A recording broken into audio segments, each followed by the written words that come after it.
Good morning, everybody. Actually, it's afternoon here. Crikey, it's actually almost 2 o'clock. And I'm a little slow today. How normal. Okay, so we've got an XR here and it's a little bit smashed up, but that's not the problem. The problem is that it just stopped working last night. And if you look at the USB-C power thing, you see we're like popping up to 400, then drop, popping up to 400, and drop. So it's trying to get it up, but it's shutting it down. So often this can be a short on the board, and what's likely going to happen is it will show up as a hotspot, probably on the usual switch MOSFET between the battery and the VCC main. Well, that was lucky, I just caught that screw when I went flick. Now, can't tell if the screen's cracked or not, or whether it's ever been taken off. So I'm going to have to use heat just to get it to come away. It's an XR, so I do have some spare screens, but I'd prefer not to have to replace this because the job itself isn't, I haven't been able to quote that much for it because I know it's going to be a case of if it's too much, they're going to go, no, get stuffed. So we're going to do our best to preserve the integrity of the rest of the parts of the phone. Hey Arnold. Anyway, a bit of heat around the edges, gets that glue to soften up. Enough for me to get it apart.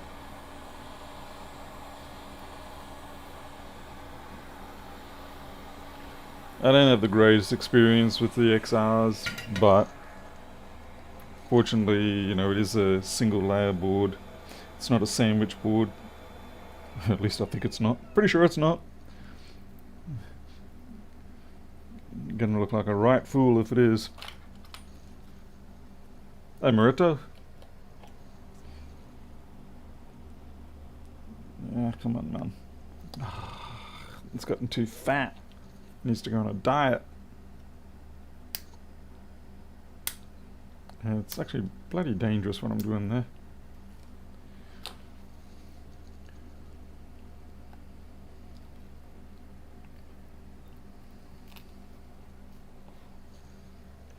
Just using the IPA to lubricate the cutting action.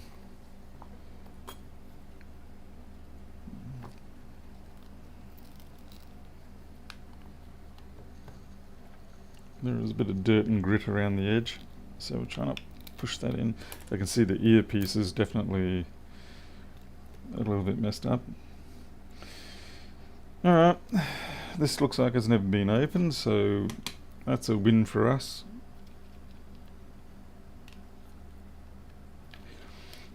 Now, I'd be very disinclined to think that this is a battery fault, because typically if you have a battery fault, it will at least try to bring the screen up. We'll confirm it by detaching the battery, I guess, but the 400 milliamp cycling is more symptomatic of a logic board issue.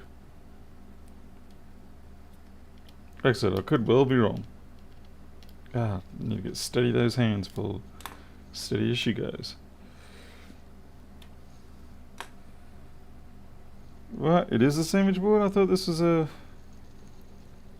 I thought the XR was a flat board. It's a long flat board. What the frick, that hurt. That really did actually hurt.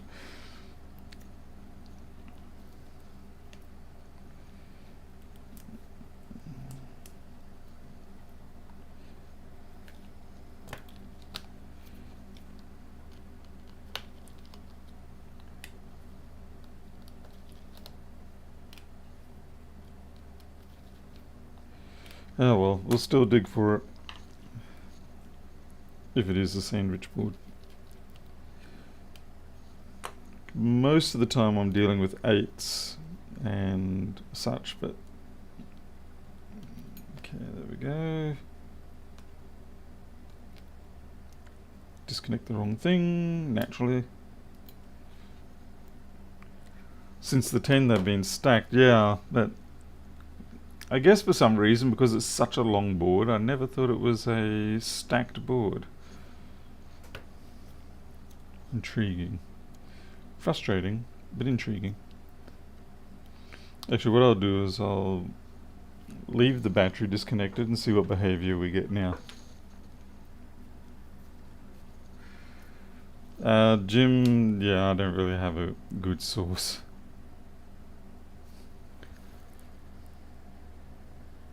Maybe it is the battery. No. I'm going to try another battery just in case, in which case I've sort of like wasted my time here a bit, but we'll see. Hey, Mimi. XR. What's the bet? I don't even have an XR battery. Mother flipper. Damn it. No battery.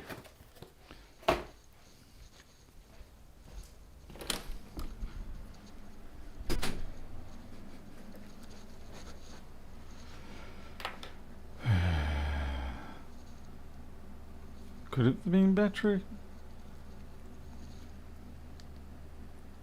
I'll plug the screen in and see if it lights up and gives us the momentary Apple logo.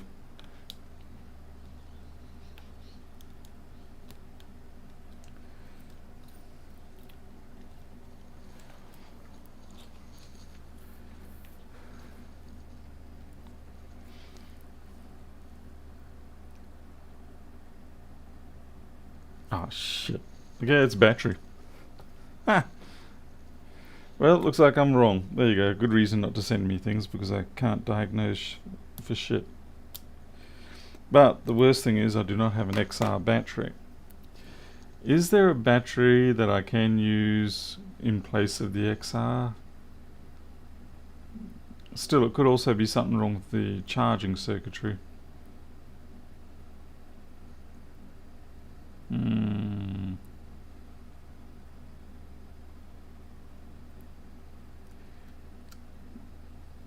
I don't even think I've got a test thing for the XR. I'll have a check. Like I said, it's not a model I normally get many of. Mostly I get XXS 11s. I certainly get a lot of 11s. But XR is kind of like one of those ones that kind of vanished.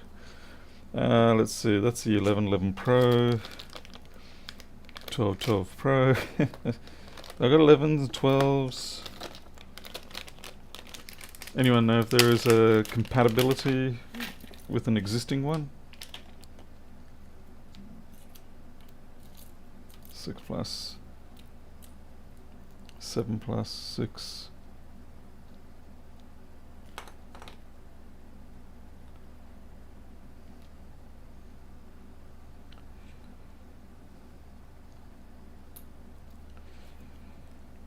Jim, I just get my screens domestically, so who knows where they get them from. Yeah, I betcha I've sort of... the XR is going to fall in the cracks here between what I've got.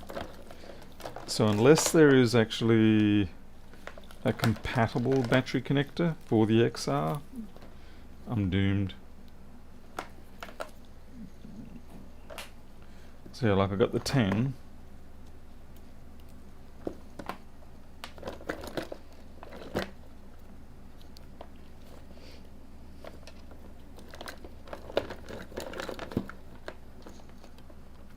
Ten or XS Max, 8 plus or X. Oh, okay. Well, there you go.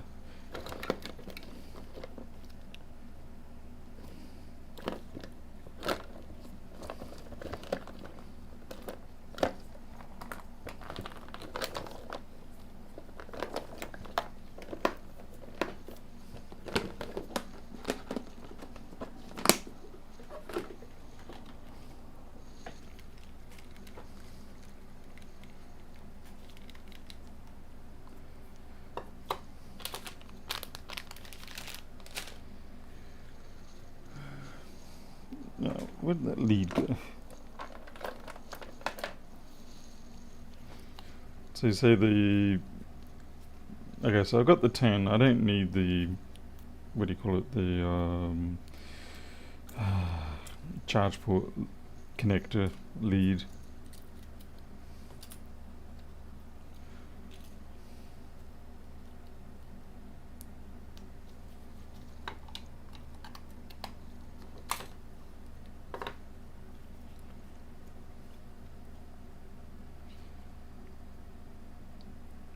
Hmm. Which way is which?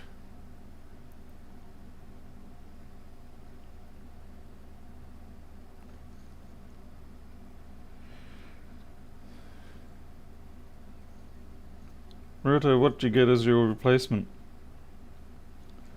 Now, I'm gonna guess, this is a bad thing to do. I'm gonna guess that it's actually this orientation.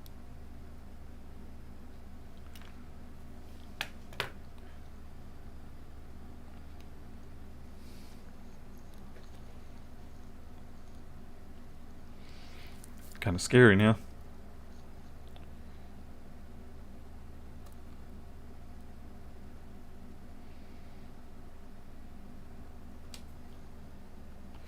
Can only go one way. Are they actually physically keyed?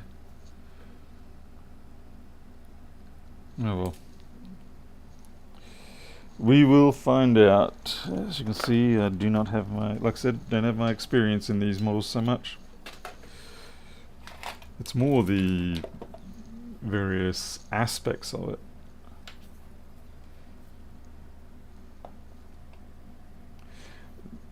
Yeah, but you see, because I'm using the 10 on the XR, it, yeah.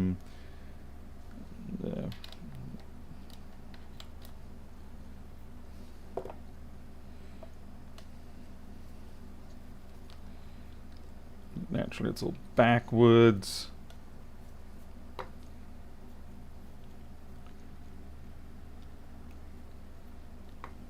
Okay. Nope, that's an instant shot. Oh, was that?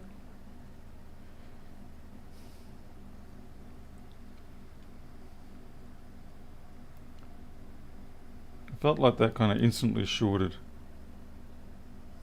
Yeah. It's either reverse polarity or it's instantly shorted.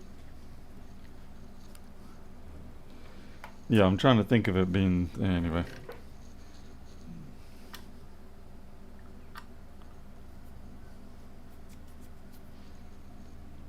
But I have a feeling...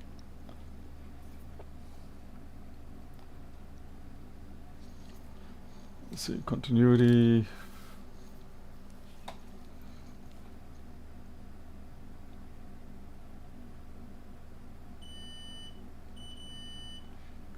So the question is that yeah, I think that was probably a reverse polarity situation.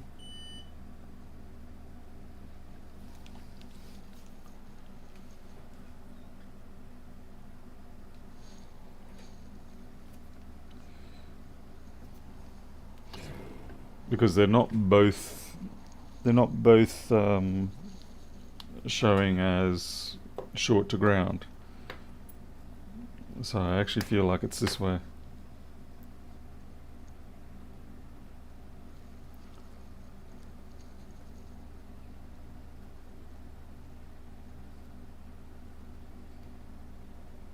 Yeah, we'll see.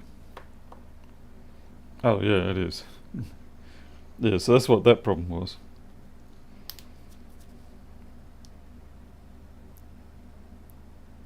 And that's why I was wondering whether it was the right orientation.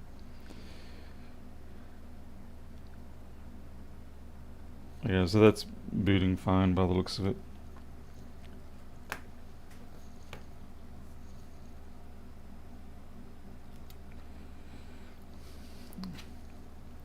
Well, that kind of sucks for the customer in a way because of the fact that I do not have a spare XR battery. Now, unless I can migrate, the only option I've got here is if I migrate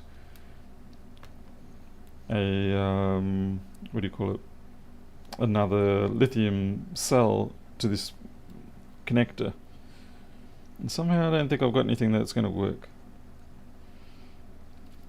God, this is a colossal pain in the ass, yeah?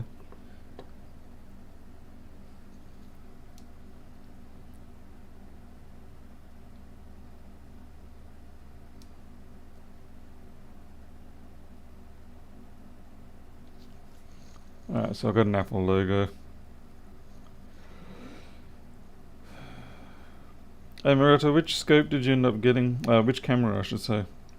And did you get an appropriate adapter? Because if you're going to put one of those cameras on the one that comes with the aim scope, you're going to be horribly disappointed.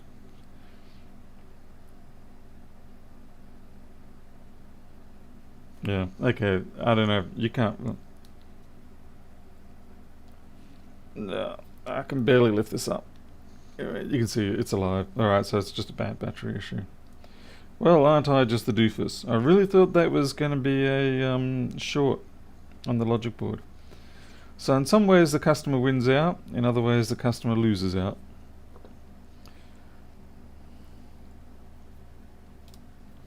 Just goes to show. Preliminary diagnosis from messages can be quite wrong.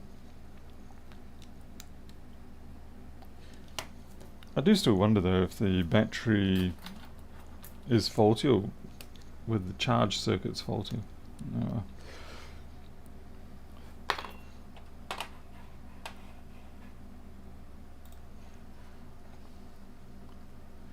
Oh, you got the autofocus 466. Yeah, I was looking at that one as maybe a backup camera for myself. Oh, what size is that sensor? I think it's a 1.8, isn't it? Is it a 334?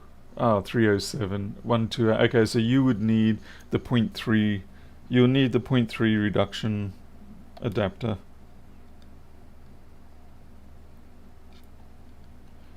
If you want to get a pretty good full view. Try a 10 battery, it's smaller. Okay, I will do it. Hello once again, ma. Lewis says hello. Where is Lewis? Other than hating on me. I have not spoken to Lewis in quite some time. I think he's actually given me the cold shoulder. Hey, Mimi.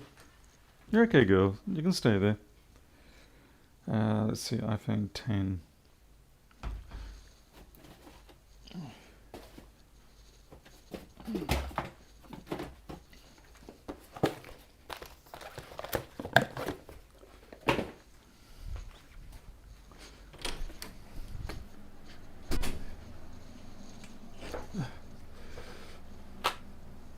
Hey, Q's. Thank you for that, Elon, by the way. Okay, so I've got iPhone 10 batteries. Yeah, that doesn't really work. I suppose, though, you're meaning for the purposes of testing. Would that be correct?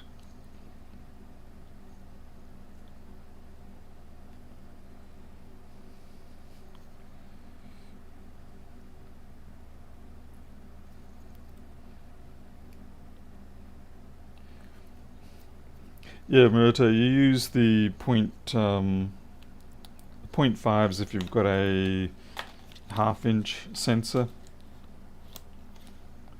but yours is 1/3 inch, roughly. So yeah, you'll need the 0.3. Right, now for this, I don't know, maybe we can use an iPhone 8 battery and change the battery management board, as long as the polarities match up. Don't know Lewis, you're from Michigan, normally raised, but donated to Lewis a couple of times and he can't pronounce my name.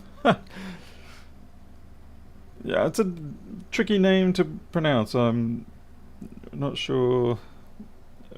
Well, I guess I should say for common English peasants such as myself, fancy names like that do tend to leave us a little bit uncertain of how to pronounce. Thank you again, though, by the way, for the 15.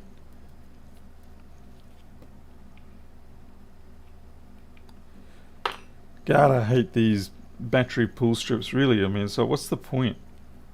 And these are original ones, too. This isn't like some third-party battery. It's like, did Apple actually ever intend for these to be extracted? Or is it just some sort of sad joke that they have? Hey, Mr. Stumps. I'm going with the sad joke for the moment. I'm just going to alcohol him.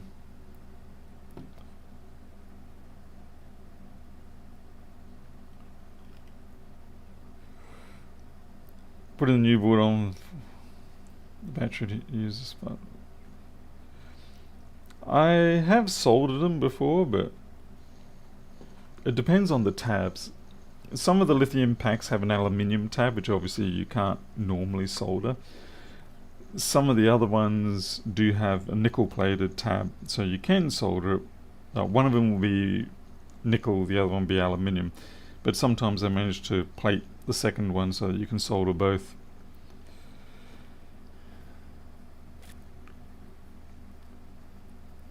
Take care and good night and enjoy your Gundam.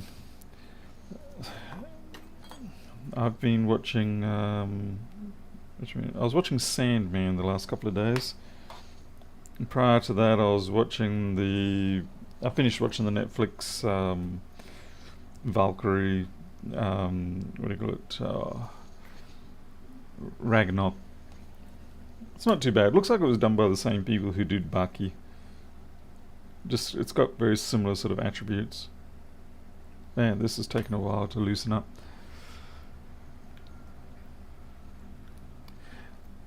Yeah, Murat, I was actually quite happy. I'm quite happy with Sandman so far. We'll see how it goes. It's nice to actually see a bit of English show coming in there. You know, I was so used to most of these sort of shows being American. Not that I've got anything against American, but yeah, it's nice to have a change.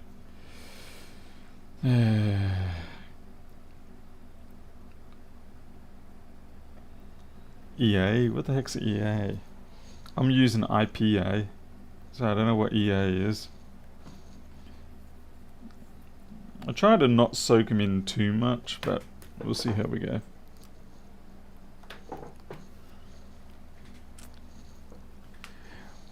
The big problem, Q's, with soldering them, even if you do have solderable tabs, is that it usually results in damaging of the seal where the tab goes into the actual inside of the battery. So that's why soldering is generally frowned upon for those sort of things, but it can be done. And you'll find quite a lot of these batteries will have solder tabs. Oh, ethylene alcohol. Okay, well I've got isopropyl. I do have ethyl, but now that I've already had the isopropyl, we're going to have to wait. Well, I've done one light motor and obviously the amp meter. I've just sort of stalled because I'm busy doing flexboard view at the moment. Maybe I will stick some... Wrong one. There we go. This is the right one.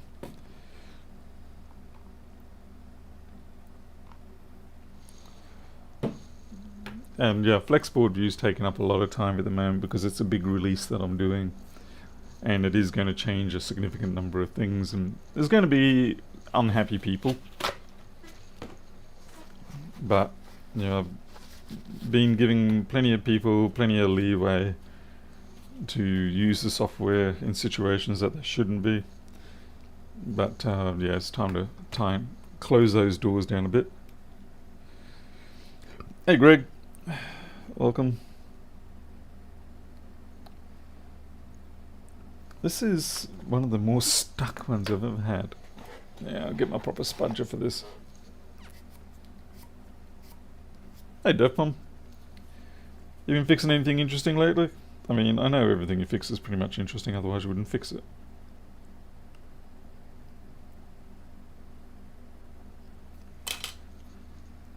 No offense, but yeah, this is significantly a little bit more troublesome. Significantly a little? Okay,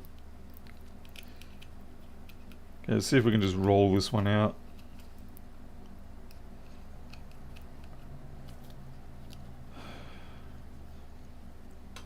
Naturally, because it's on live YouTube, it's a time it never works for me. There we go. Pry from the side. It's a little tricky and I don't want to damage the switch gear.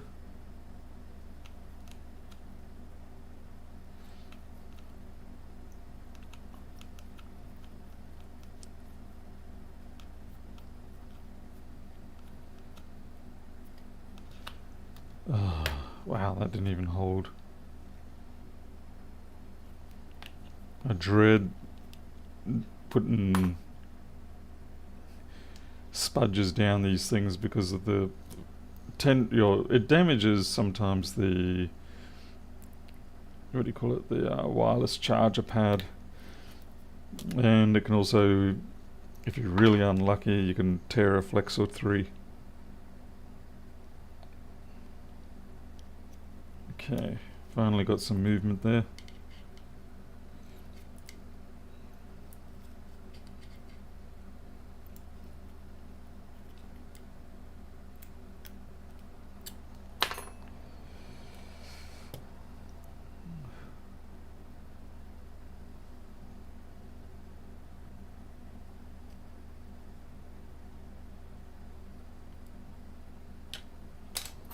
Okay, my finger's trapped in there, so if this thing catches a light, it'll be not very hilarious. Okay, here we go.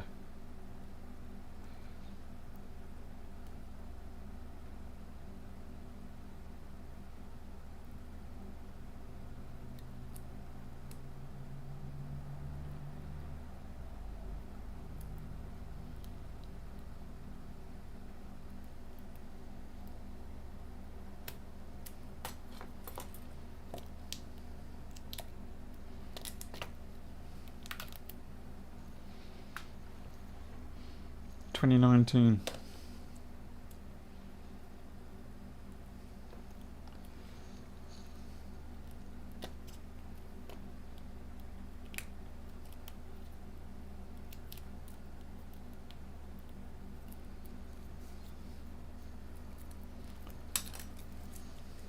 Yeah, this is why I don't like putting spudges down the middle, because you chafe that up. That's your wireless pad.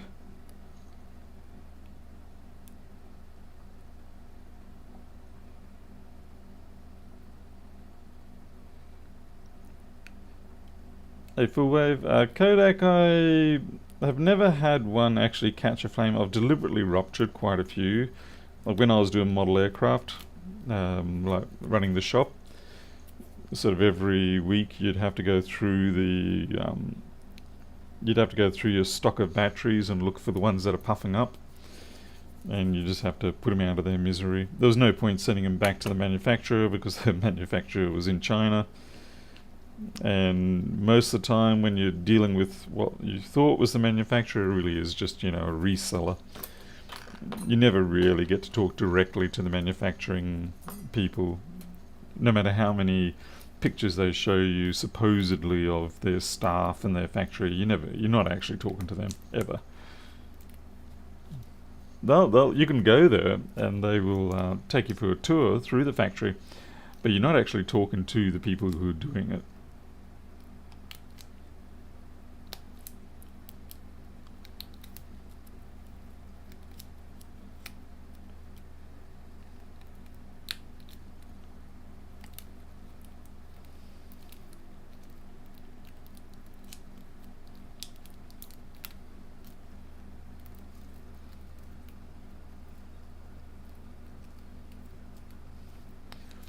You get paid for your lithium batteries? I mean, you should be, but I don't. Someone will, but it's not me. Okay, this one is a welded one, so it's not soldered. And they've got 4 little spot weld points on it. I wonder if we can maybe try and repair the battery itself. Although I think I can see where it might have got damaged. It's hard to say.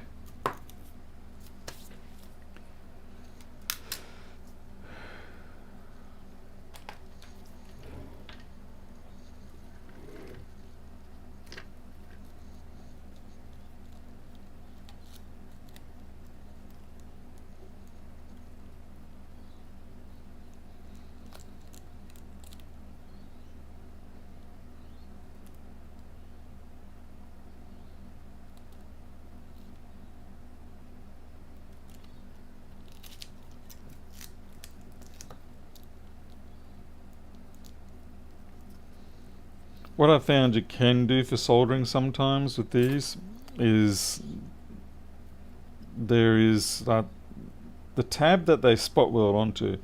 I think it actually sits on another tab that is soldered to the board. So, but again, then your problem is that you're going to damage this seal. Anyway, let's see what the voltage is across that cell.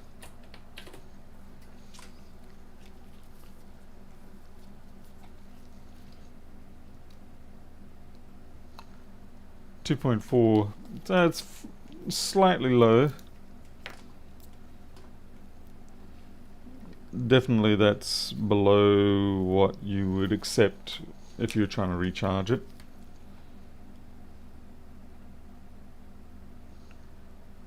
Obviously nothing on that output.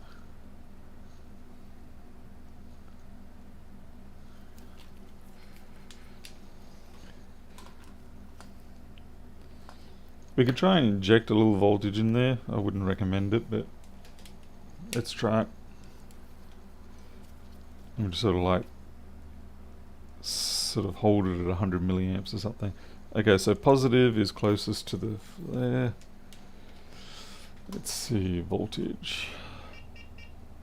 So we're at 2.4. I'll set it to 3.2.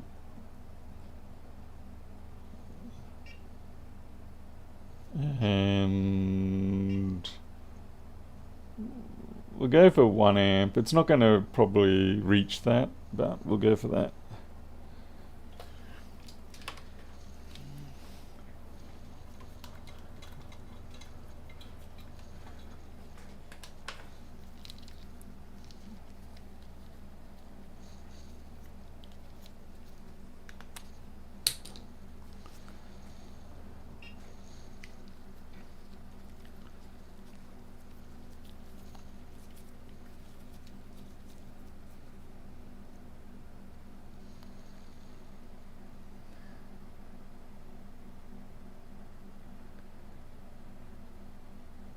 Interesting, it sort of keeps zipping back to 0.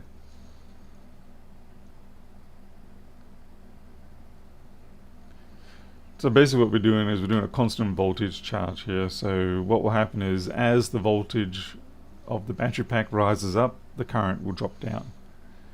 And so it just tapers off. Really, this is sort of like the final stage of charging on a lithium pack, normally up to I think about 70% state of charge, or maybe 80.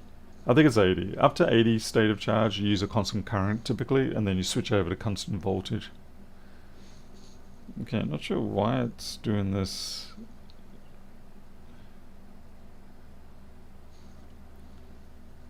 Hey, nuts and proud.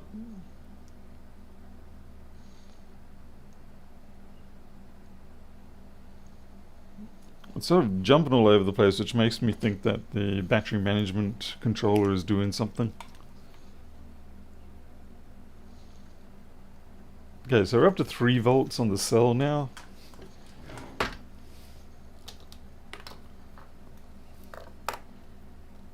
People are going to go, you foolish fool. So yeah, you got that much right.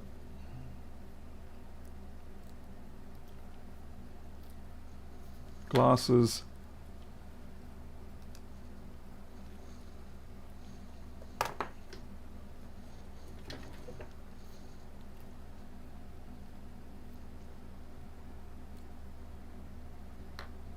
Got to be careful because those tabs are exposed now, so therefore they can very easily make contact with things they're not supposed to. Oops. And let's see what happens. Just going to see whether it reverts back to a full charge or not.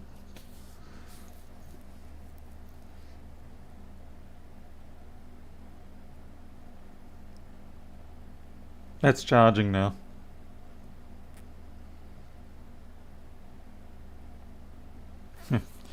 Just need a little bit of a poke. Now it's charging.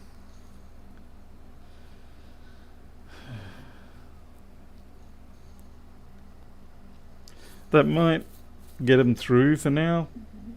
So what I'll do is I'll say, look, I've got to order a proper battery for you, a replacement. This will hold you over until Tuesday or whatever when I get the battery. Steve, it could actually be you. Steve makes a good point there. I didn't check that because I didn't connect it. Damn it. It's going to be funny if I wreck this. Mind you, the battery was at 2.4, 2.5, so, you know.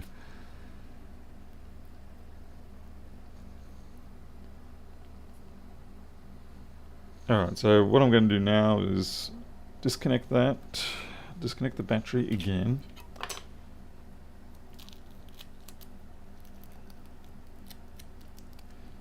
Because if the battery has gotten down that low, it's not a good sign things going forward.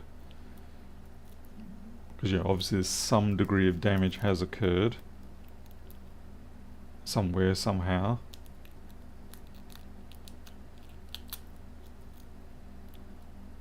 Yeah, either it was just left on the shelf for far too long. Yeah, there's multiple possibles, but the point is that you sort of don't really want to rely on this battery. Damn it, I can't get that protective thingamajig back on. I probably need a DB DACA.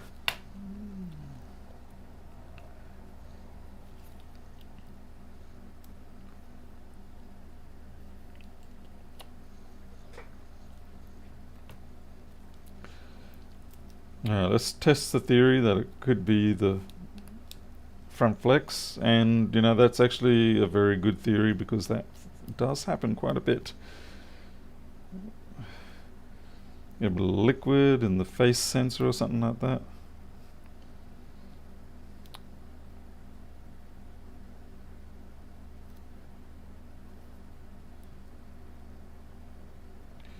What would be really good is if I could actually plug the damn thing in. Are you in? Are you in? I think you're in.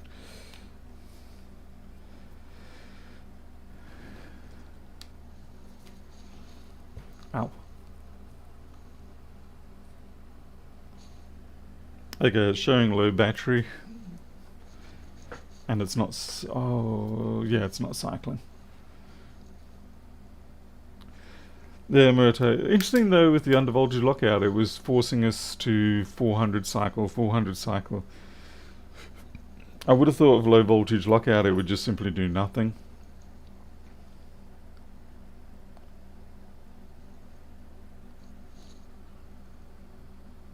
What's also interesting though is that it's stuck at 480, whereas before, when we didn't have the screen connected, it was doing 1 point whatever amps.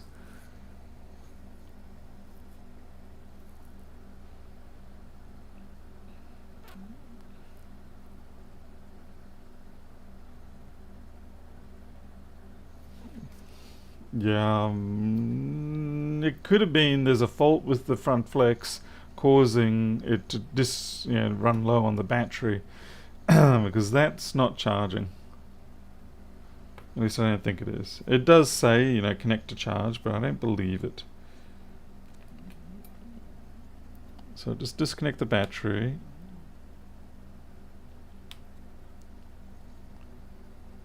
Okay, disconnect the front flex. Reconnect the battery.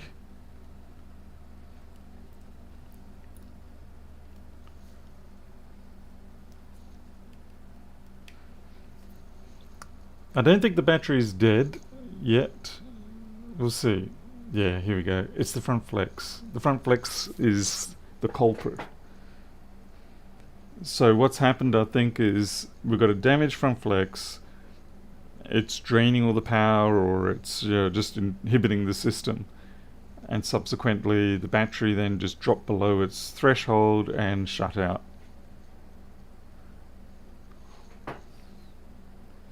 So it was a case of we attack the problem backwards.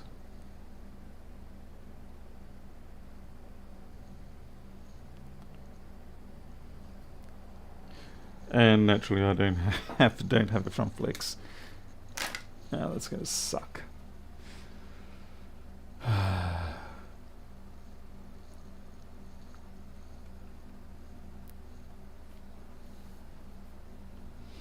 I will have a look, Steve, at the flex once I've confirmed that this is going to charge and boot, which shouldn't take too long.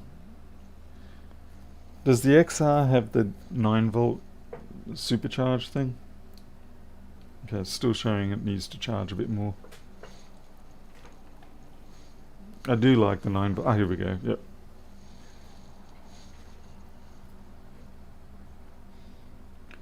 Given that I'm going to say there's liquid damage on it because this has never been opened before, so a ripped flex is unlikely.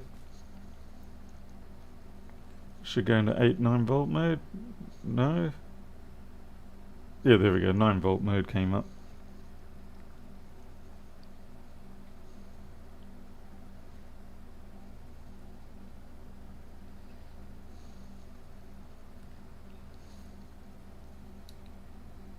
Okay. So at least we know all the charging side of things is good. I'm just going to shut it down properly.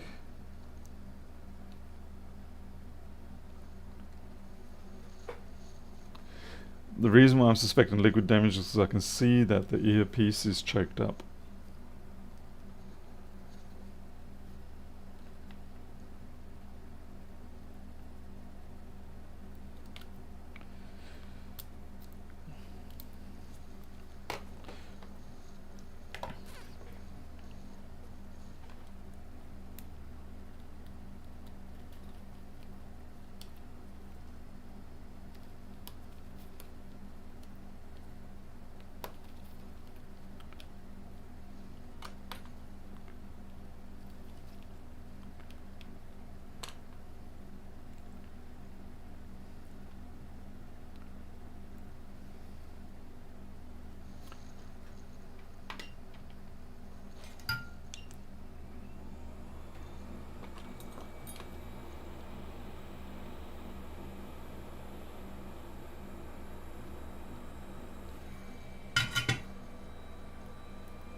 Where are you, my little flippy friend?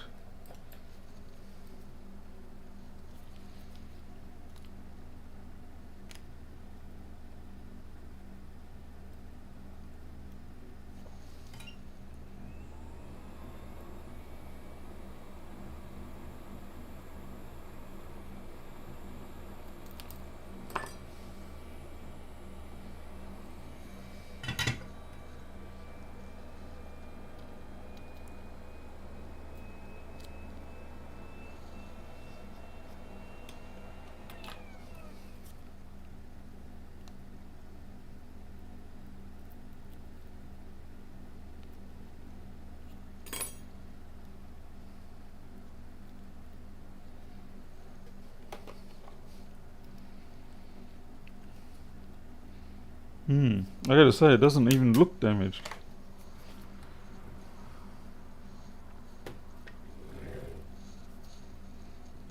But it only has to be teeny tiny.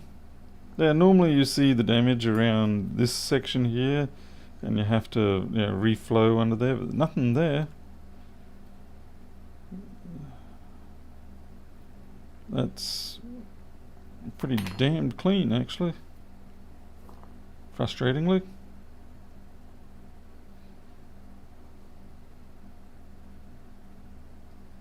What about the speaker itself?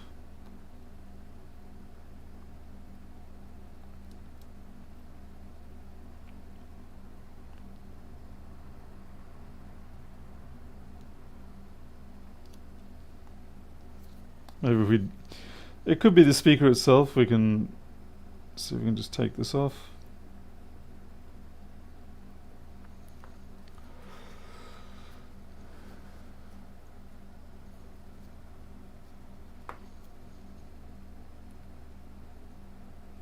I'll check the battery service life once I've sort of sorted this out.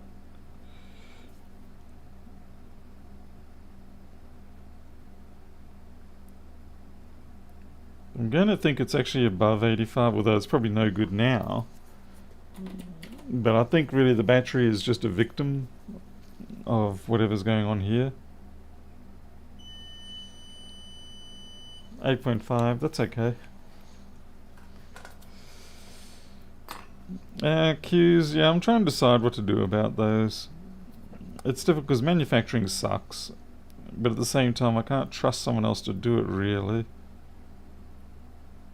Damn it, I folded that in on itself.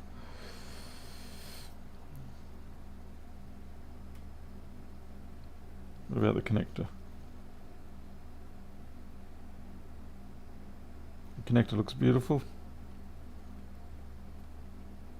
Yeah, this one's got me slightly stumped because it definitely did not want to charge with this connected. Yeah, so something is inhibiting it.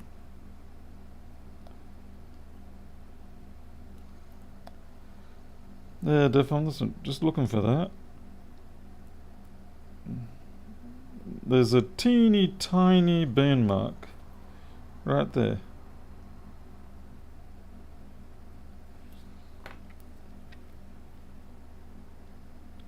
It's not much, but it might be what we're looking for. Oddly enough, it's on... the placement is unusual.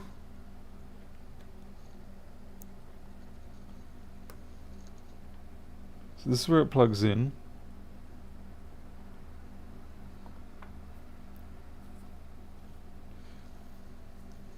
I'll check the underside of the retainer plate.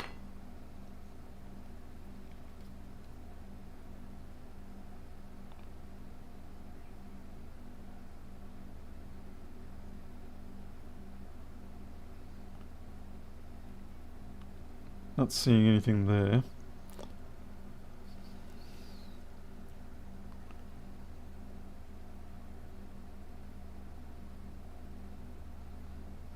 There's a little bit of a cut line there, but it's not really anything.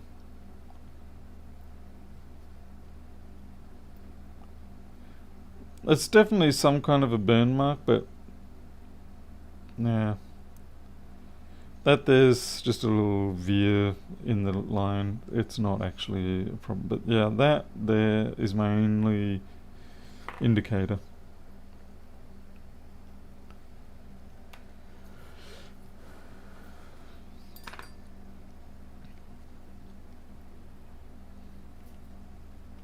Everything else looks great.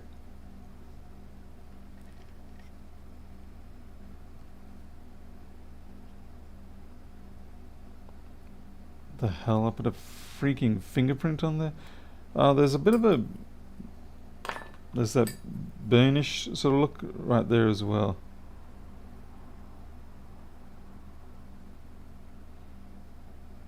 It's different to the tide marks, the watermarks. That sort of coloration there is not the same as that kind of thing there.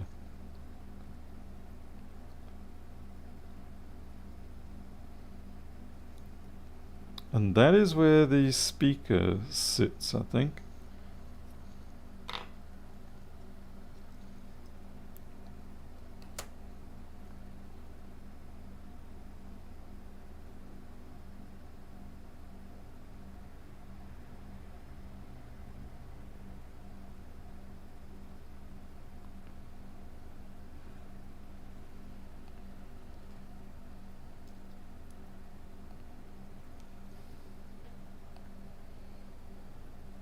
Sorry, I'm just rebuilding this in order to work out where what lies with what.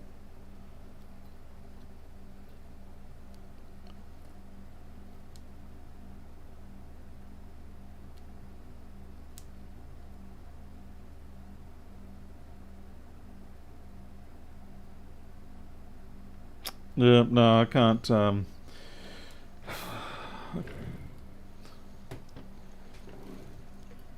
Can't give a definitive answer on that. So what we'll do is reconnect it, charge, let it boot, check that battery state, see if the camera has come up. I'm sure that. Whoa, what are you doing, Paul? So unfortunately, I'm not going to be able to get this fixed for today.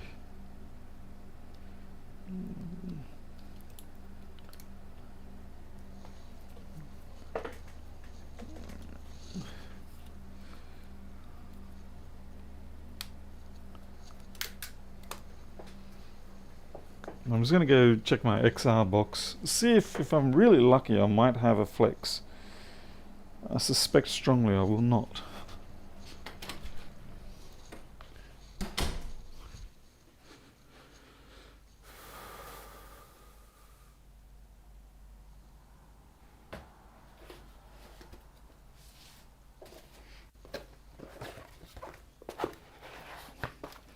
Camera, charge flex, button flex. God damn it.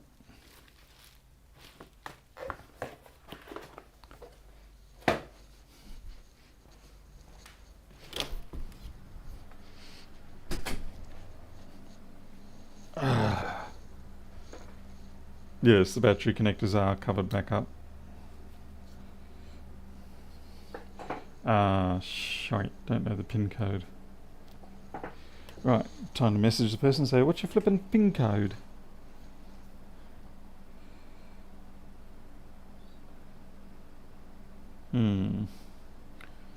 I've received money for $110.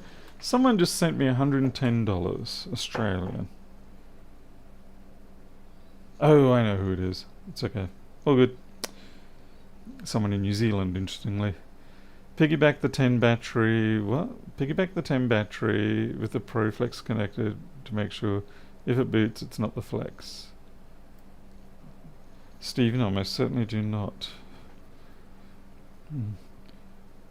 What is the pin code to unlock the screen?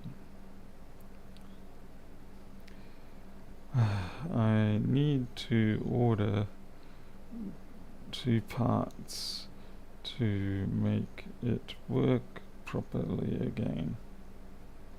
No, remove the word properly, work again. But I need to check the rest of the phone.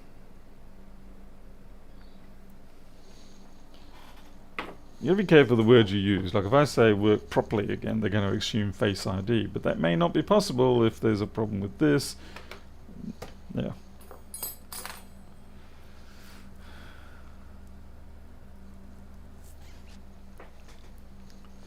See you, Azure.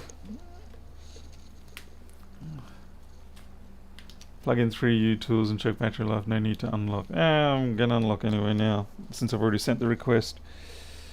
Will 3U tools even tell you that? I mean, I do have 3U. I just thought you had to still... Because you still have to trust the phone. The computer. And in order to trust, you need to put the PIN code in.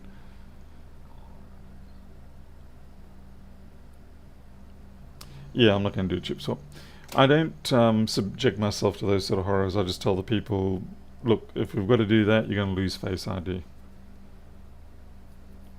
Right, see, you know, it's going to be easy for me to just put the PIN code in, unlock and check the battery life here. Assuming they know what the PIN code is. It's going to be hilarious if they actually don't know what the PIN code is, and if they don't know what anything is, and they want me to factory reset it, and then they don't know what the Apple ID is, in which case this is all for naught. Because unfortunately what happens is a lot of people will get these phones, like maybe a friend gives it to them or something like that as a gift, but what they are unaware of is the reason why they're getting that gift is because the friend can't do anything with it, because it may not be the friend's. No trust needed for battery life check. Oh, well, alright, okay, that's news. Always something new to learn. Yeah, let's see. Run up our remote terminal.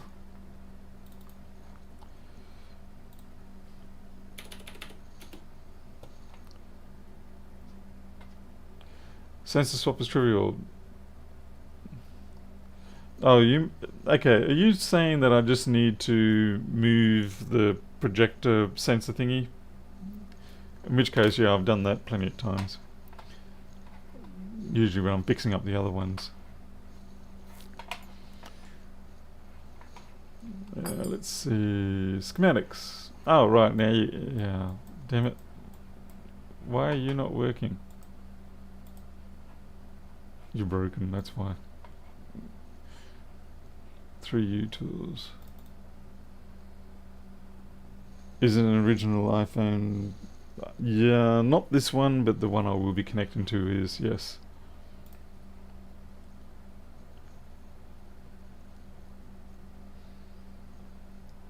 Yeah, Steve, I thought you were referring to the one that's actually on the camera, um, camera flex array.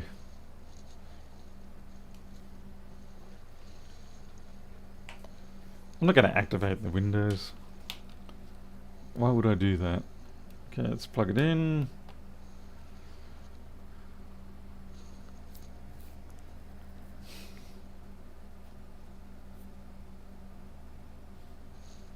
Interesting.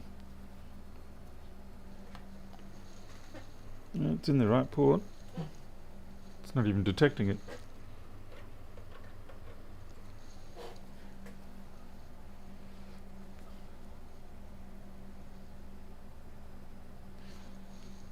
It's hilarious. It's overcast and we've still got a very high UV rating. Well. Get out of here. Get.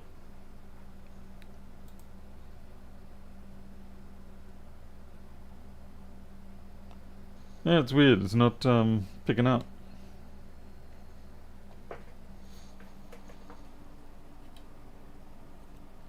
Six.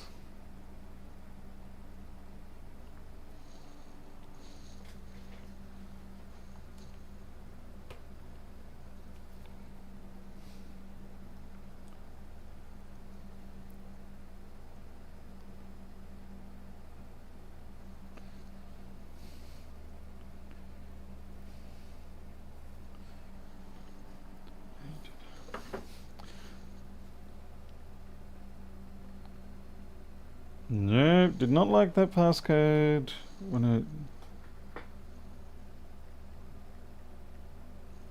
did not like that one.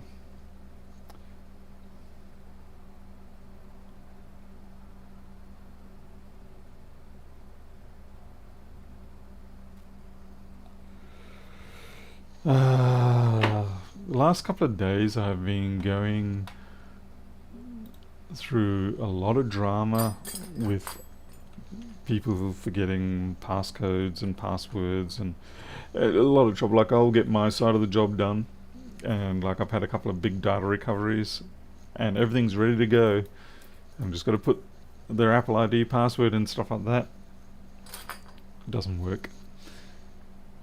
And then that's when the fun starts.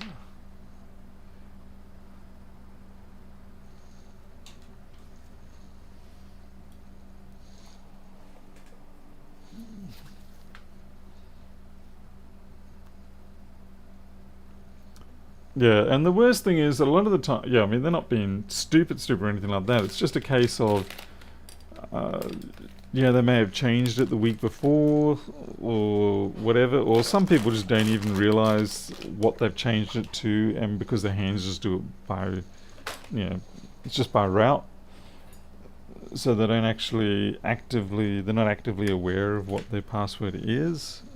Things like that. It's so easy to happen. Hey there, Miles.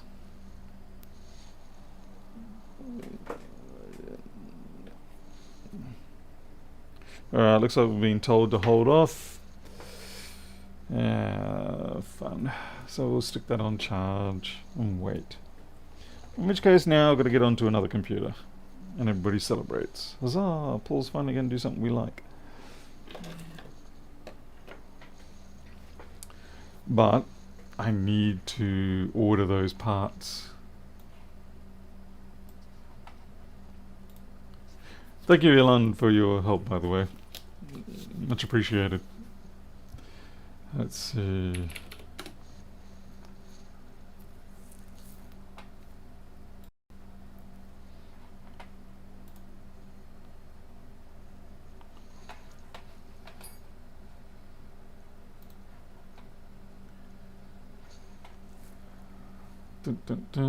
Parts iPhone XR.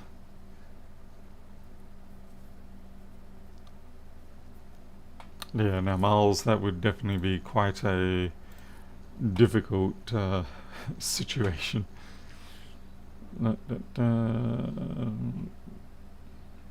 Add to cart. May as well get another one. Oh, thank you, Ellen. You've already, yeah, you already contributed so much by helping out. So appreciate that. I'll get 2 of those so I don't get caught out next time. And where's the batteries? Let me guess. Ah, there we go. Battery. Continue shopping. And we'll take another one of those. Shopping. What's in my cart?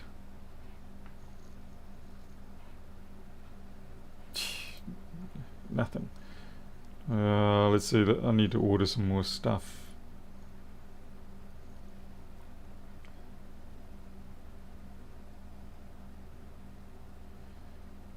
I gotta get another 12 Pro Max screen.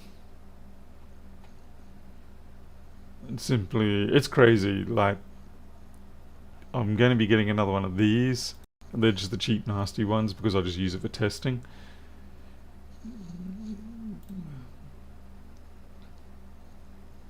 And I didn't end up needing another battery, so that's good.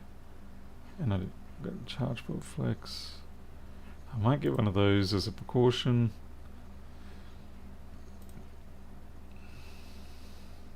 Yeah, that should be good.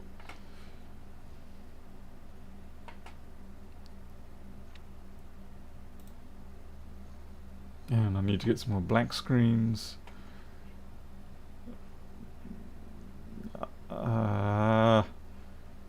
Sucks. They don't have the ones I want. I'm really not keen on getting these, so I'm kind of inclined to hold off until they get more stock of the premium ones.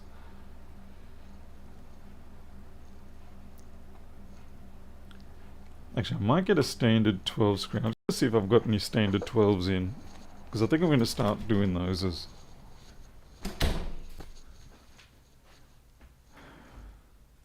12.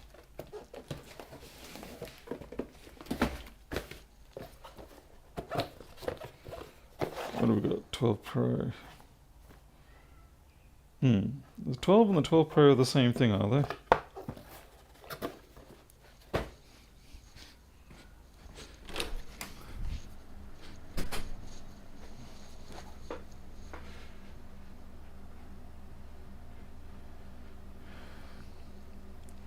Miles, most of the time I'm fine with these. I've never really had any trouble with them. Yeah, it's just normal stock fluctuations.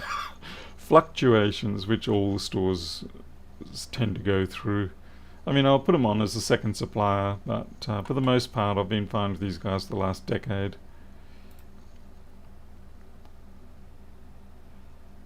Why no soft? Hard screens. Not a keen on hard OLED. I've already got one of these for testing. I will get a charge port. And I will get an ear speaker flex. And I will get a battery. This is all just more a case of, so we don't have this situation that we've got today. Yeah, I don't know where Pedro is. He's run off. But since I've already got one of these on hand, and I would much rather get the soft OLED. These guys do have a good warranty policy for the hard OLED, but I don't really care so much about that because honestly, if I get a dud screen or anything like that, that would normally be under warranty. I got to tell you, I just throw them away rather than going through the return process because it's more costly in time and effort to get these returns done than it is to just simply cut the loss and move on. So yeah, I'll wait till they've got soft OLEDs for the 12. Actually, I'll check, see if they consider there's a difference between 12 and 12 Pro.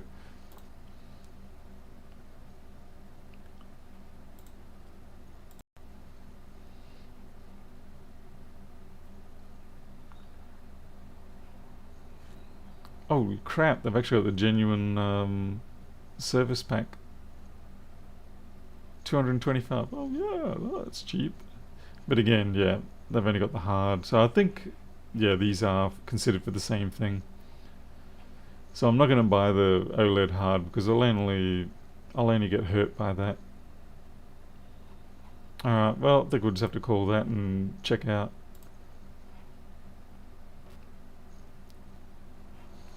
Do need to check my bank account though.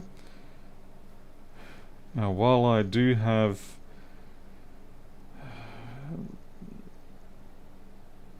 PayPal, which I will be using, no interconnection. What load of crap's this? No internet. This room is full of internet. Fine.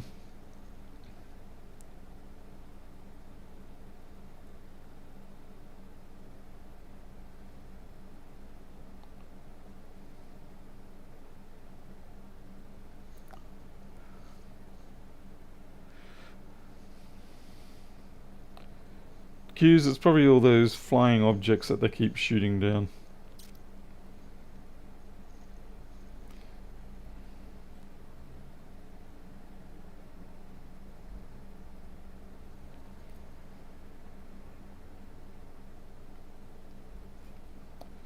It looks like we're going to go through PayPal. Standard. My billing address. Australia Post.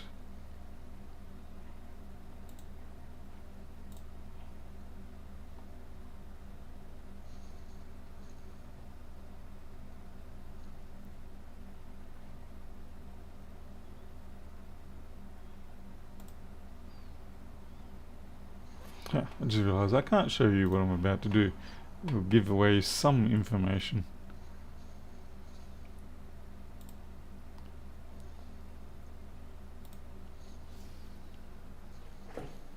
Not a lot, but just a little. And sometimes with security, that little piece of information is all that people need.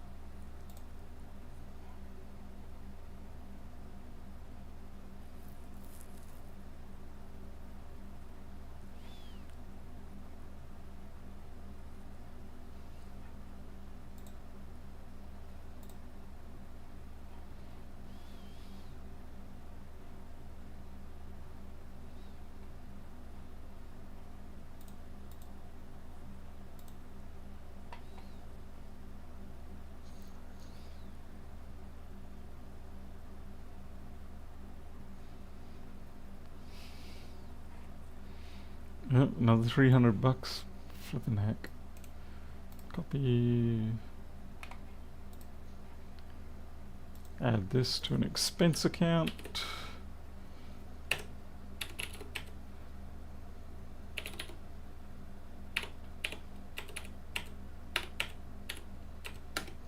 Okay. Alright, that's all done. So they'll probably get here Tuesday. Let's get on with the other machine now.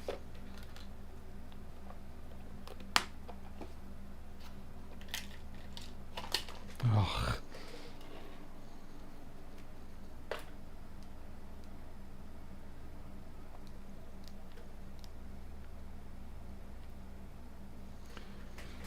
I have a feeling the next one, however, is going to be a dead-end job.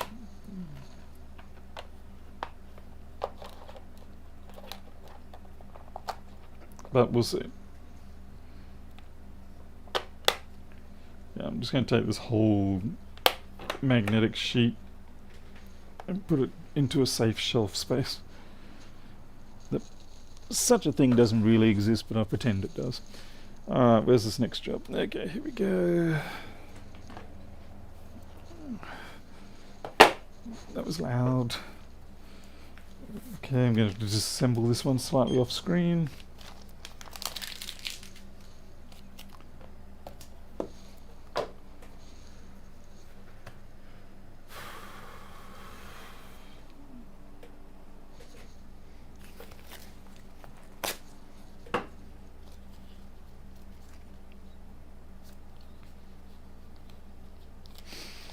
Hmm.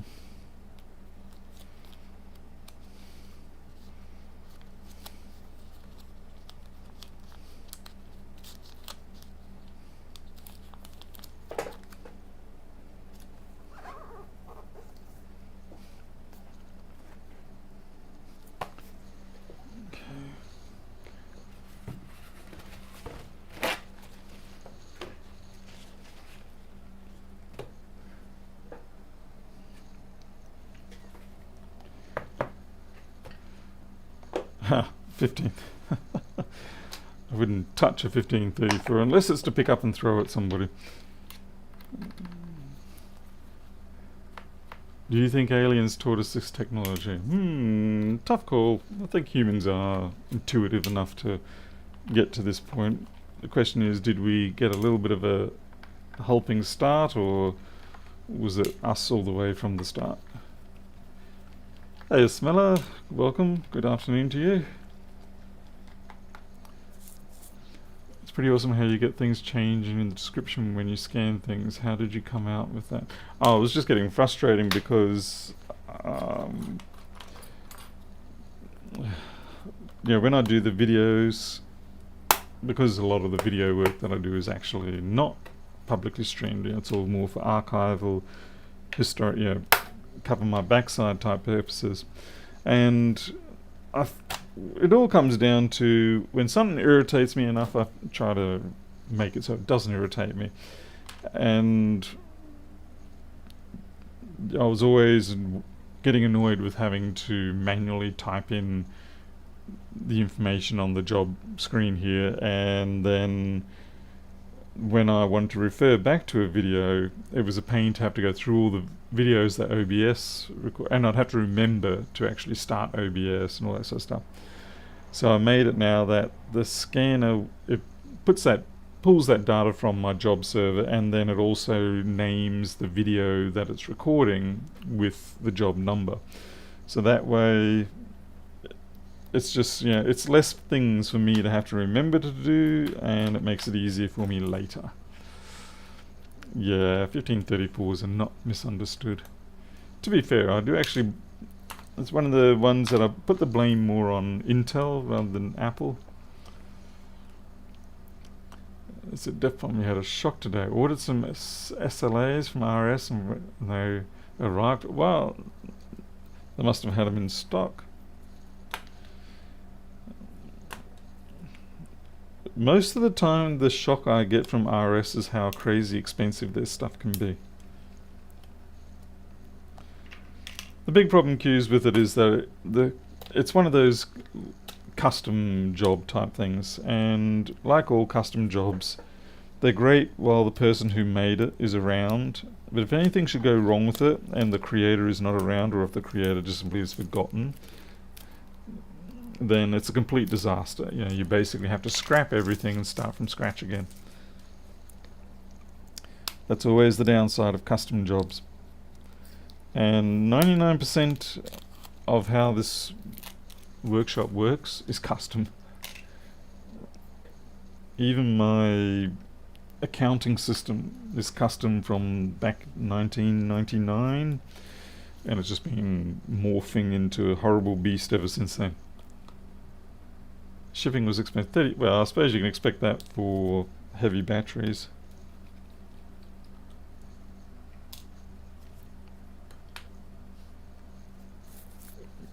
Q's, the problem is there's no real way for me to be able to actually commercialize it. Not realistically, anyway. I mean, I suppose I could sort of sell the, buy the scanner, have this set up, but it's all, because it's all tied in with my custom job system, my custom accounting system, it's just a mess. Hey Shad, I'm sorry about that, not getting your 7 AM streams. Thought I'd change it up a little bit. I'm trying to sort of get more of this work done during daylight hours when I am more mentally active, and then leave the programming administration for more nighttime. See how we go. Could end up being a big fat disaster all around. If you spent another 11, you will get free shipping. Ah, yeah, that's painful. You're going to spend the whole weekend lamenting over that now, aren't you?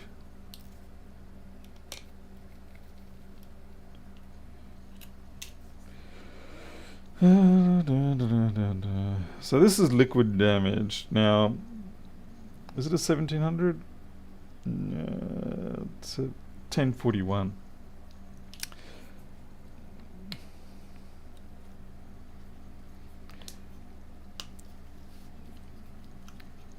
There's a little bit of damage around the V-regs. I think this might be more of a CD32 17 issue. 17s or 15? I'm pretty sure it's 17s in this thing. Sad when you can't remember fundamental things. Oh yeah, we've got all this junk up here. It's like it's, I don't know, milkshake something. It's not pretty. It kind of looks like dried out condensed milk.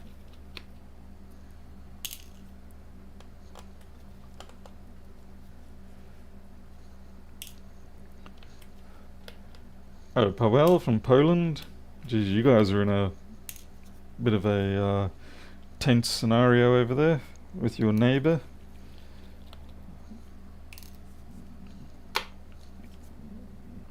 Hopefully it stays contained. It's kind of strange because Australia has never really been... Oh my god, people... They've changed the USB-C connectors, but they didn't even look at the gunk on the board. I guess it was a case of, well, that's what we can do. Didn't work, move it on.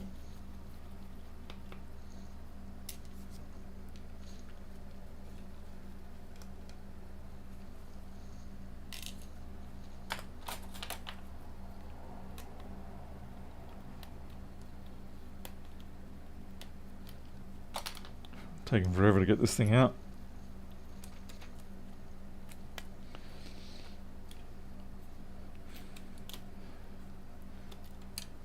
The worst thing is it's probably going to be a case of I might get the logic board running, but then the chassis is probably going to be no good.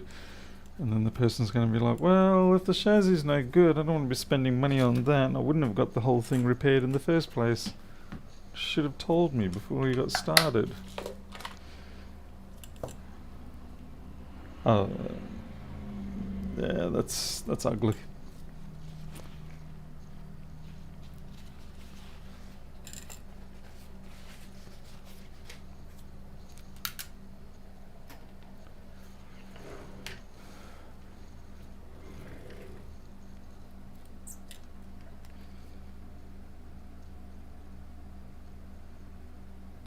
Oh, the 3215s, thank God for that. Okay.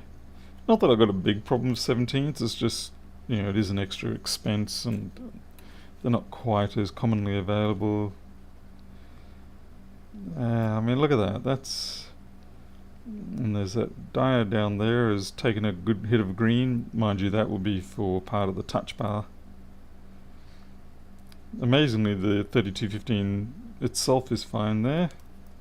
So look at the other one. That one there is also fine. Interesting. So nothing significantly shorted there. Let's have a look at the other side.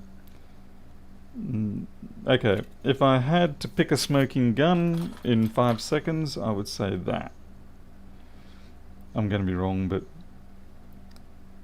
got to play shoot from the hip every now and then. I'll shoot from the hip and say that.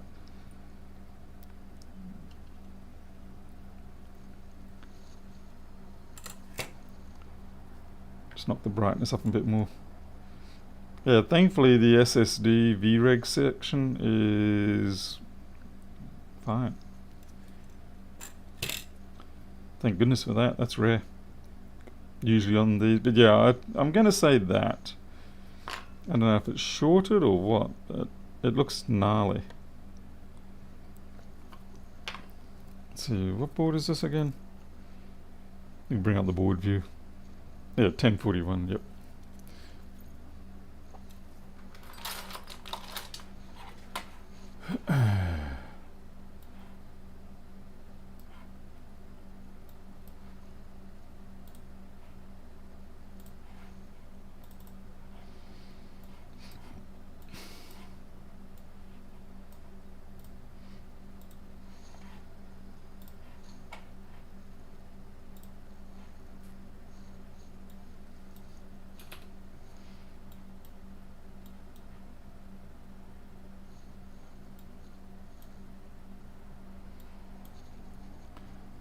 We're looking at this cap here, 1v8 LDO.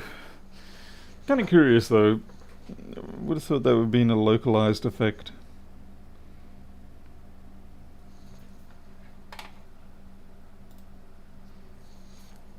Let's see what it measures on the continuity scale.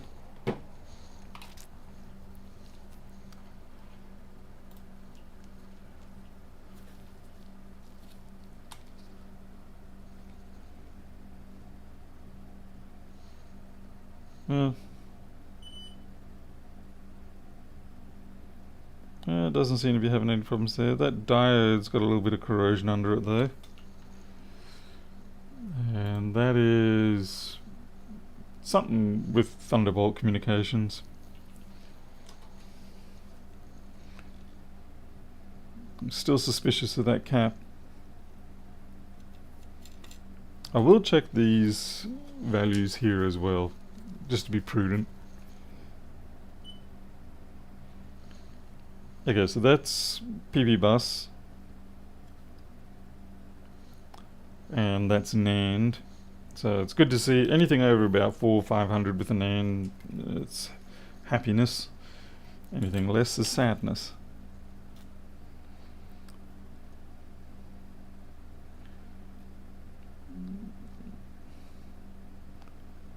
I mean, this is ugly, but I'm not sure I'll blame it just yet. And even this is, a little bit ugly, but again, not really blamable.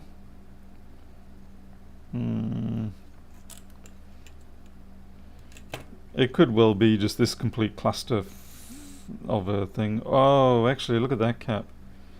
Or is it an inductor? I can't tell. It's that bad. I think it's an inductor.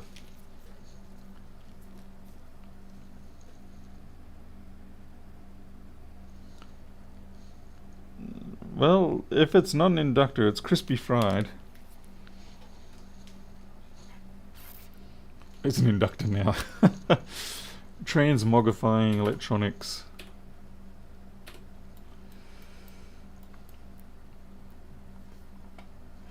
Yeah, I think it is actually an inductor, and it looks like it's open.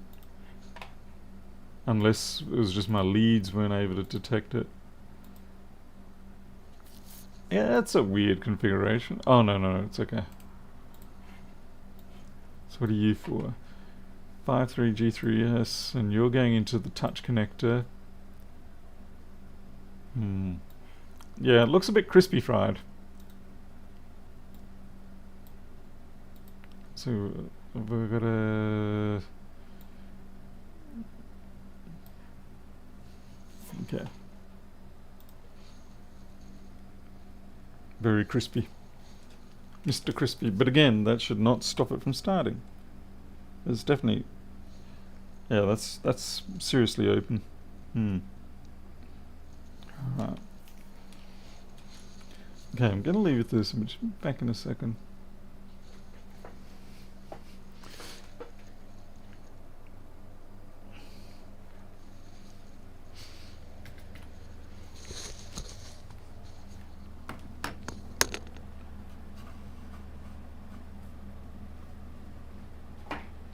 Sorry, please. I'm just gonna quickly check something outside.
Oops.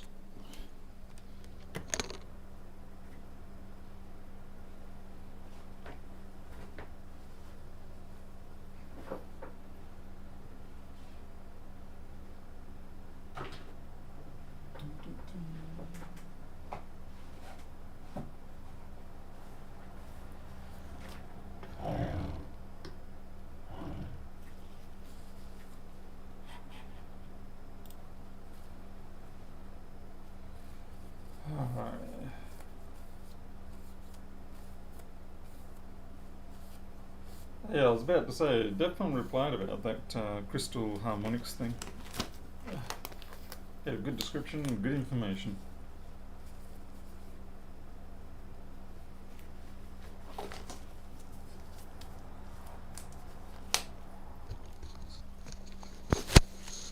Okay. Alright, so if that inductor is indeed a dead inductor, like I said, it doesn't really explain this machine not coming up, because it is just it'll be an open circuit, so it'll be disconnected, and it's really more, it's really touch bar sort of stuff. But yeah, certainly that's ugly as. It could also be just that something has baked around it and it's now insulating against the probes. I think we're going to have to wash this out with some 80/20. Is that a damaged? Oh no, it's all good. Yeah, we're going to wash that down for 80/20. I don't want to apply flux to that sort of stuff. If you apply flux to that kind of thing, it sort of cleans it, but at the same time it just sort of smushes it around, and better to try and displace a good portion of it first, if you can.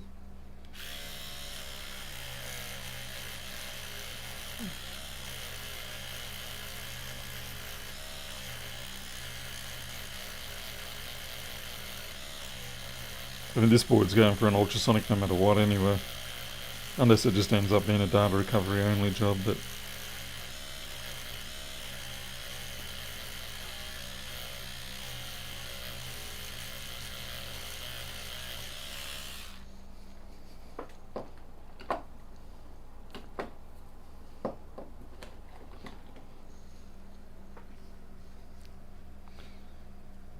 and we'll give it a rinse with some 100%, well 99. And obviously the 99 helps carry away any of the water that is left there. And then you've got to dab it away, because otherwise the 99% that is there, it will probably result in atmospherical liquid condensating on it. And so you'll end up with some other crazy value. Okay, is that junk or is that a burn? Alright. So it's interesting, we've revealed that we have some kind of burn or something going on that pin there. Hey Janzimi.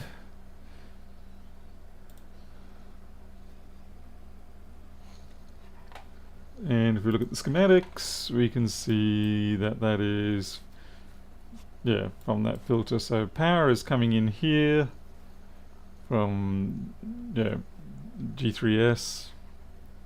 And for some reason it burnt in there, probably because of the liquid, I would say. And then it fried that. Now the question is, what were the consequences of it drawing so much current? This is going to be fun.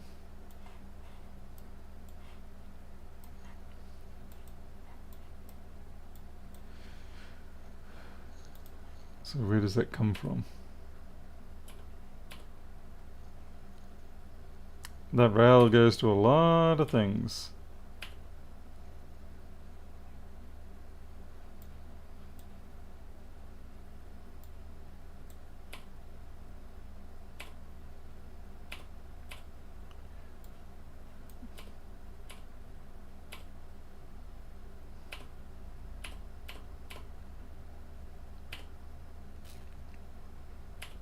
Question is, who generates it? Here we go. Okay, yeah, it's this, so... Ah, shit. It's about TPS. Okay, Def Fun. Enjoy the food, you lucky bugger.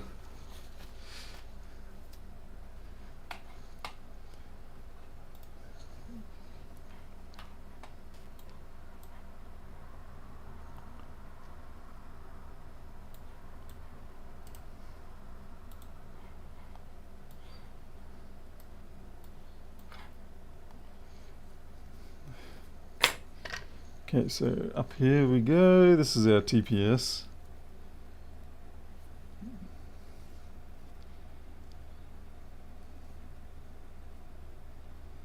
And this is the A variant, not the B variant.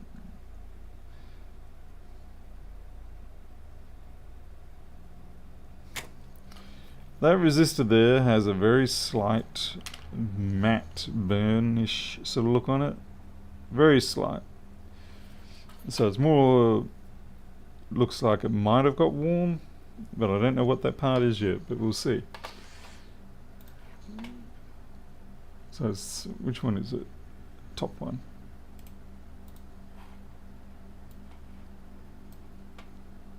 And nope, that's feedback, so that definitely is not likely to be a culprit. It's all good. Unless it saw 1,000 volts, in which case there'd be a lot of other problems. Hello, Daniel.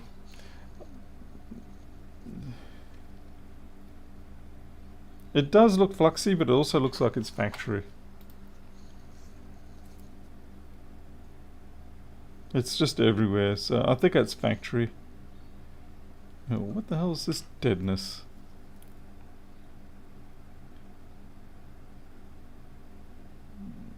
Yuck. I suppose we should check the CPU regs.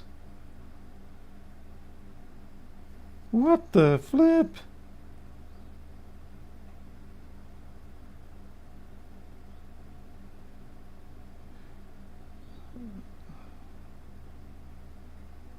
That is a screw, I think, for one of the USB-C retainer plates, but I've got all those screws.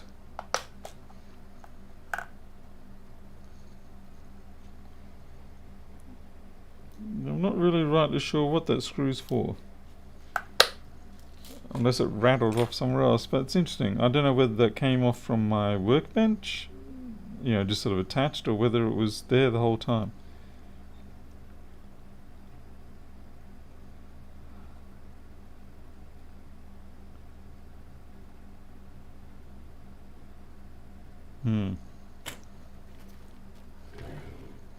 Well, someone's been there to change the USB ports, but whether they actually did anything with the board, I don't know. It doesn't look like they've done any rework, otherwise they would have washed that port that I was just at. This here is a cheat. Yeah, it's a cheat.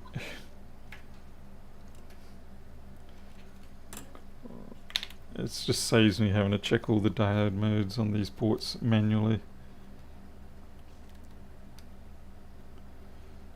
When you're lazy, you're lazy.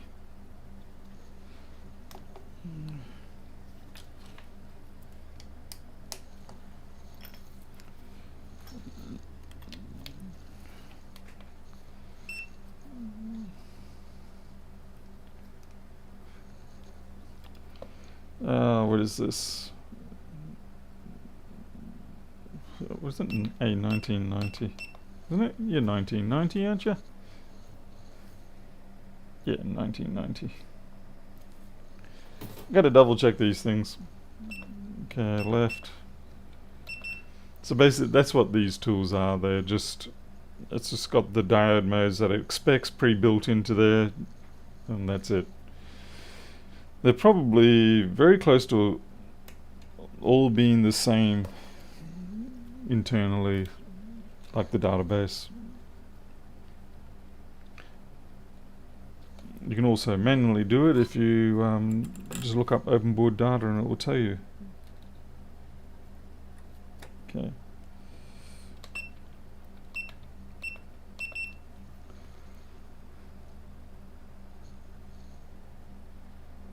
Yep, no, didn't think so. So there's no faults according to that. You got to understand what the limits are of this. You know, it's only checking those externally available pins. You can very easily have faults still on your CD3215s.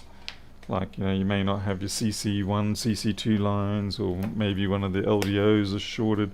Yeah, there's many faults that will not be covered. So it's a good way of checking those particular things, but you still got a lot of work ahead of you. It's just checking the data, exposed data lines, that's it.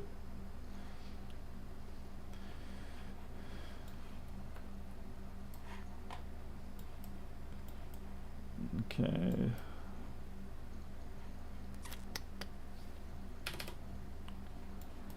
So I'm going to go manually.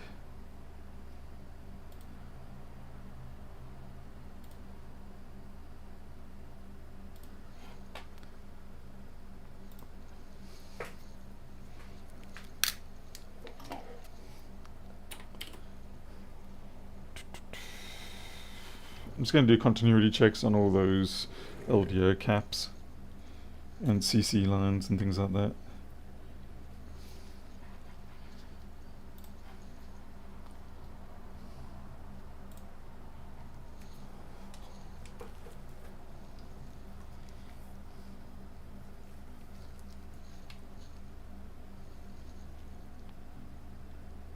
Yeah, that is not a clean tip.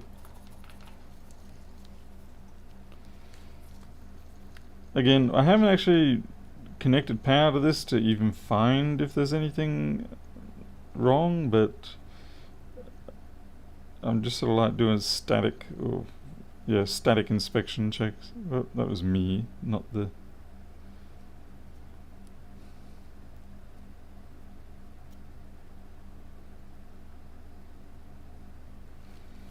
Okay.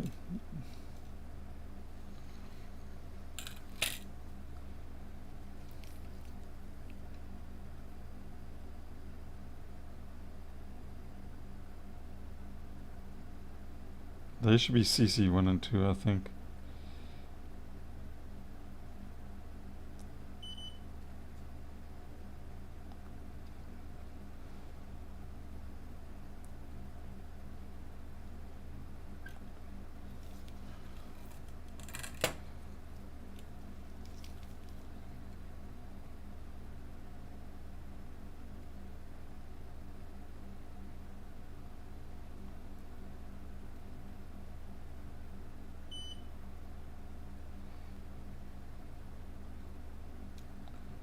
Just looking for anything slightly suspicious. Okay, you're an inductor.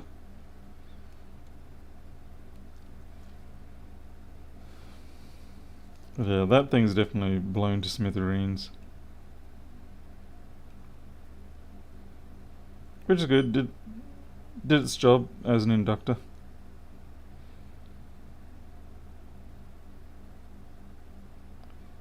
There's some gnarly caps, but they're all just high frequency, sort of like squelching. Alright, I'm gonna plug in USB-C port and see what happens.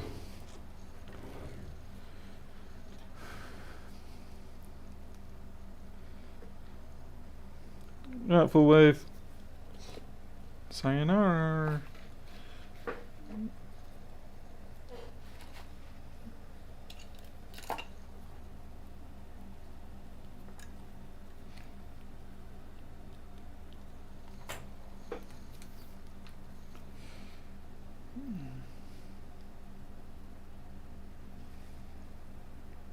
What's going on here? So it's stuck oddly at 300, 400.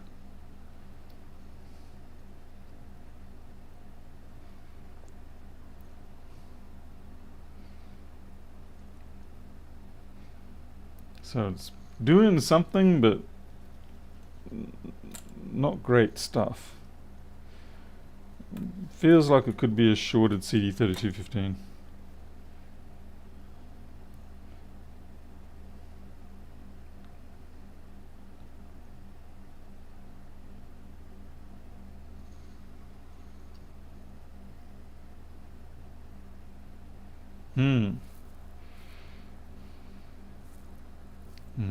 That's concerning. Got another board that was doing this crap.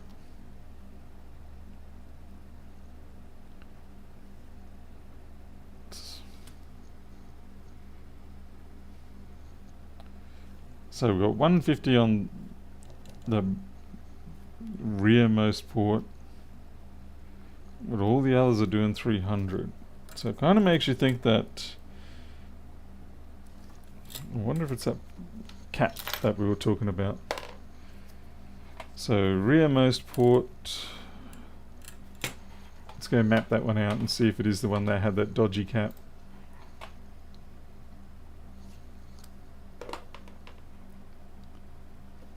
So rearmost,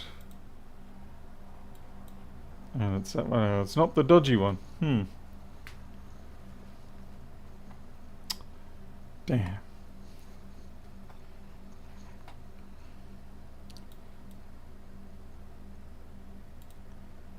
Because if it was like the front-facing one, then I could blame that cap there. That's dodgy, but we'll replace that cap anyway.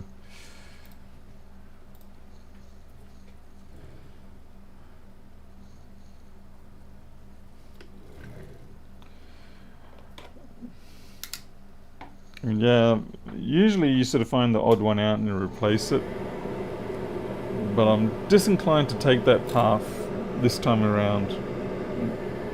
I'm going to replace the diodes and that cap.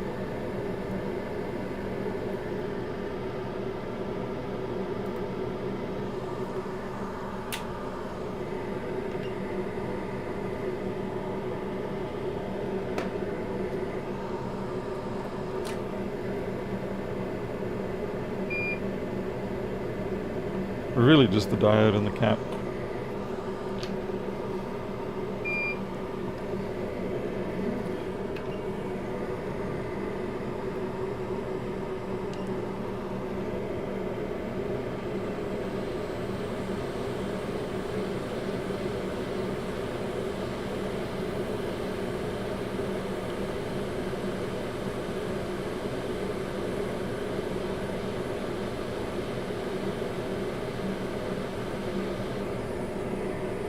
Yeah, it looks like the pad was pretty much eaten out there.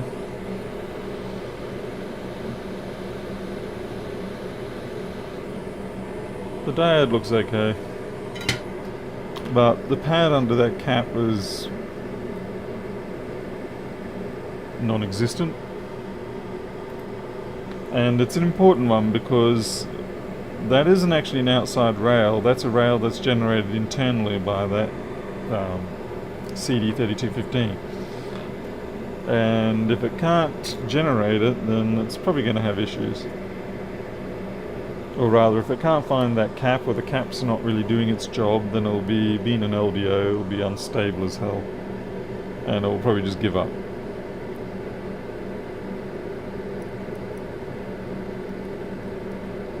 And it's corroded away. Oh no, it's not, no, my bad. For some reason I thought the track was up this section, but it's not, it's right there. So the track is fine, the pad just needed to be revived.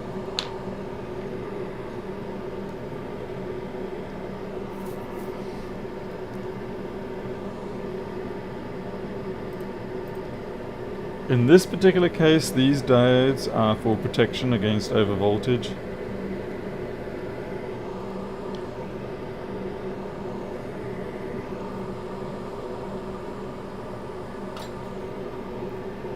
Hey Rilla.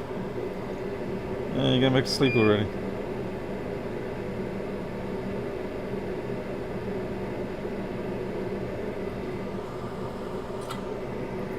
Right, we need another 1041 board. Yeah, I think I got one. You don't get enough people letting go of their 1041s or their 1700s. I don't know why. I mean, yeah, what do people think they're going to do with these boards? But it is theirs, so it's, you know, they get to decide what they want to do with them. I suppose many of them think, I'll take it to someone else and they'll be fixed. And you know what? In some cases, that's possibly true.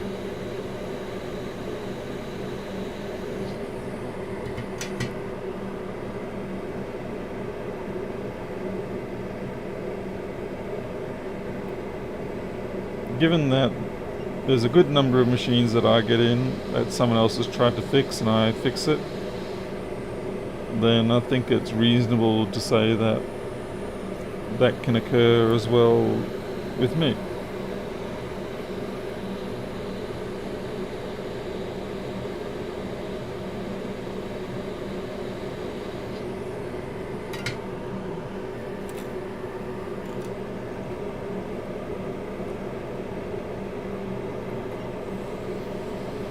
These are actually bi-directional diodes, so you don't really need to keep their polarity, but I try to do so anyway.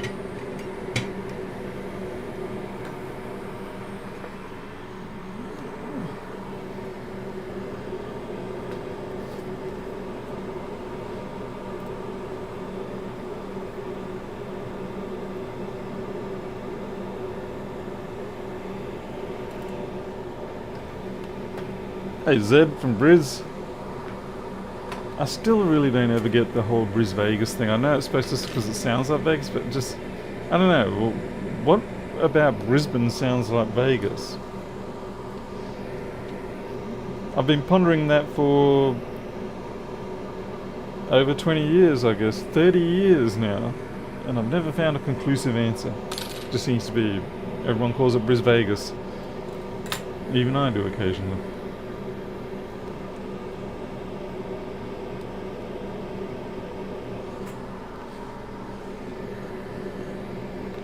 Alright, so here we go now.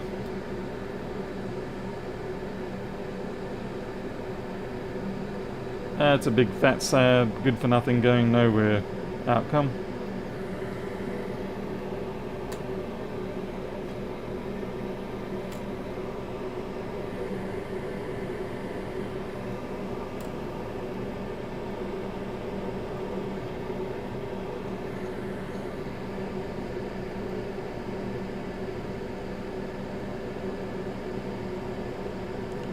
Might be gym cam time.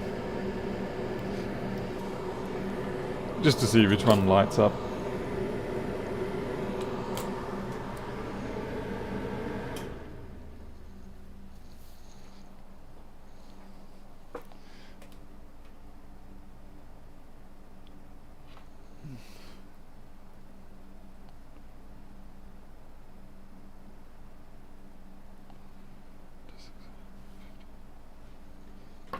Just gotta check that phone. Person's just giving me a new passcode to try.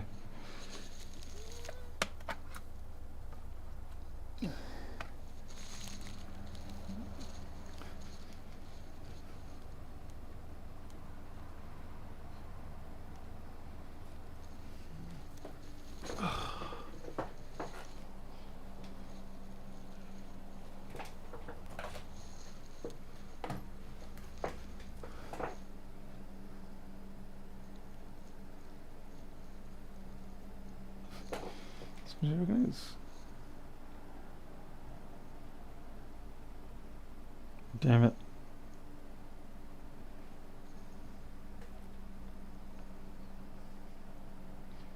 God damn it. Now it's gone into lock mode.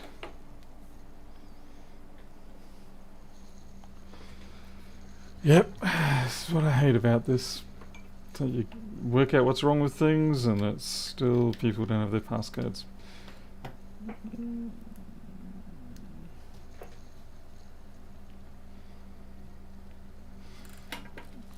So you've done all the work, you've achieved what you need to achieve, you've achieved the objective of getting the machine running, and then still no good. It's frustrating, you lose a lot of money. Time, rather.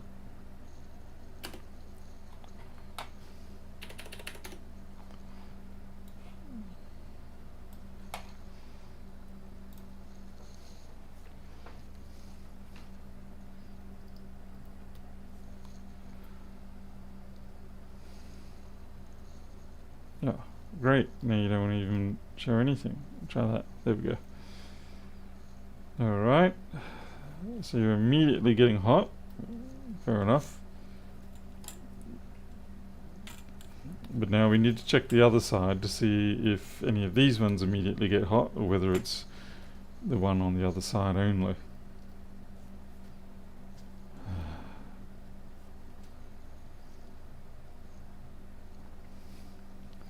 Is it still you? I think it's still you.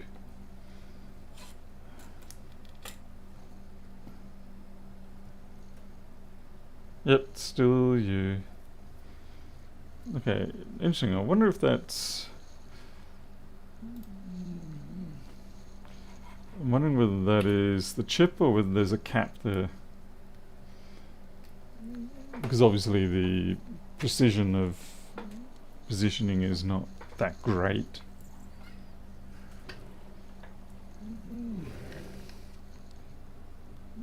It could be, yeah, like I said, it could be the chip or it could be a cap next to the chip.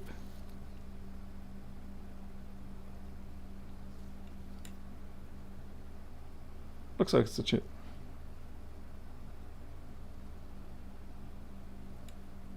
Yep, it's the chip. Alright, it's the chip. About time you got here, Pedro. About time you got here. Now, let's see if I can get this phone to...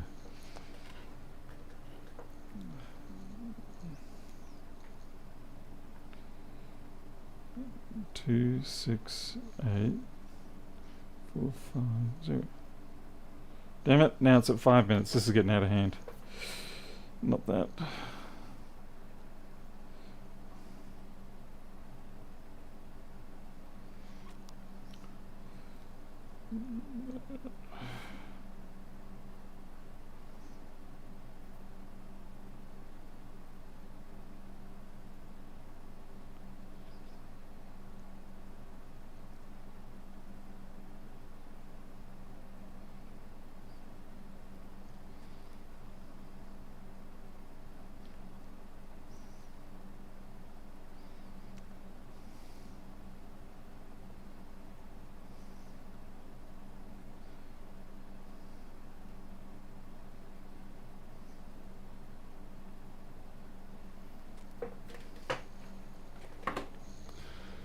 Okay, alright, let's get this 3215 off and see if we have a better life.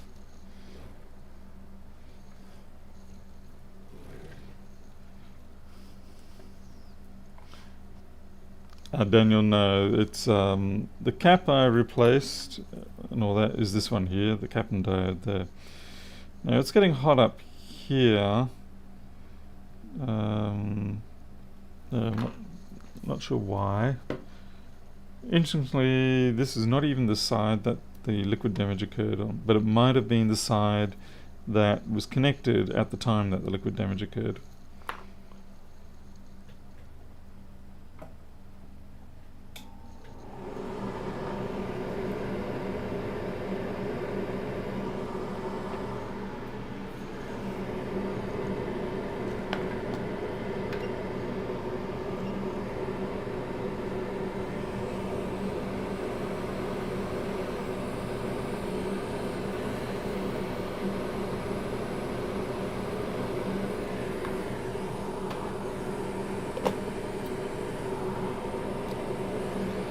Don't like melting the top of the NAND cover.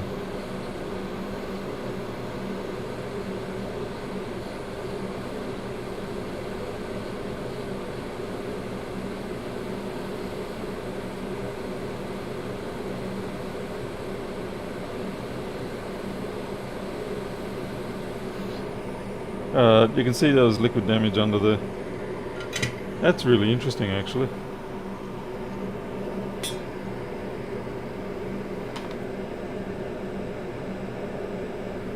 Not a lot, but you can see like a little drag there, drag there.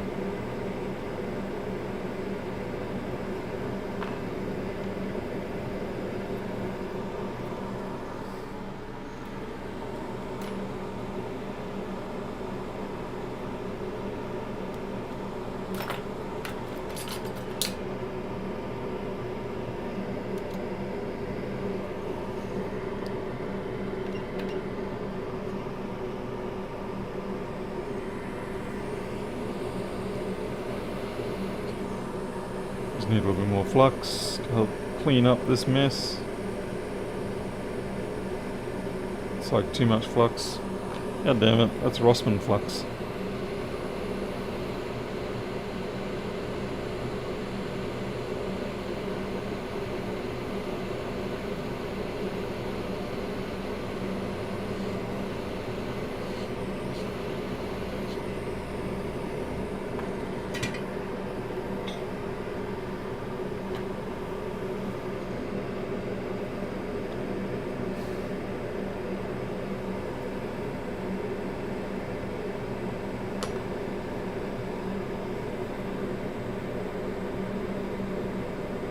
I do really wish that we could find a way to to enable the board to boot with only one side of the CD3215s present, as in the left or the right side. Obviously, it's reasonable to expect they want to have the full pairing, but it'd be nice if you didn't have to have both pairs present. Clearly it can happen because, obviously there's MacBooks with only 2 ports, but the trick is how to make that happen.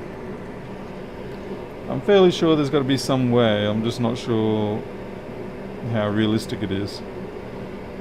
Okay, so with these, the pin 1 positions are co-aligned, they're basically the same as each other.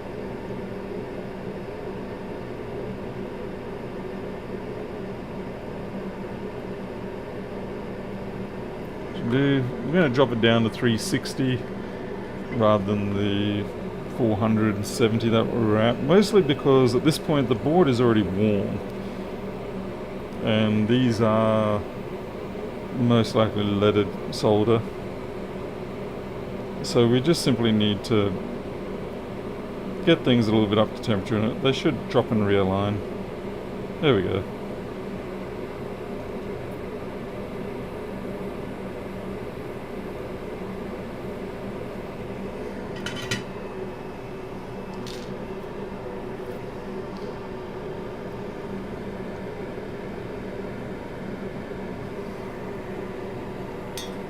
Of course, there's no guarantee this is even fixed anything. It may just end up being one of the horrible cascades.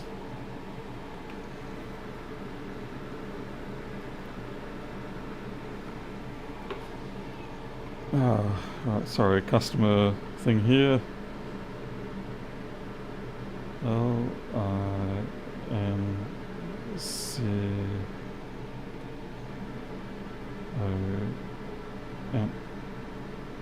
No. Right.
Fun and games.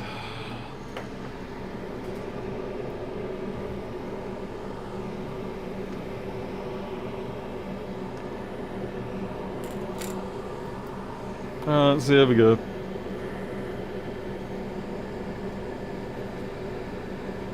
This is a hopeless connector.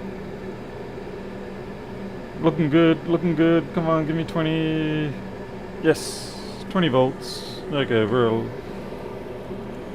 step 1 done. still a whole lot more steps to go. Hey, sweetie. What is it? Sorry? Ice cream. Yeah.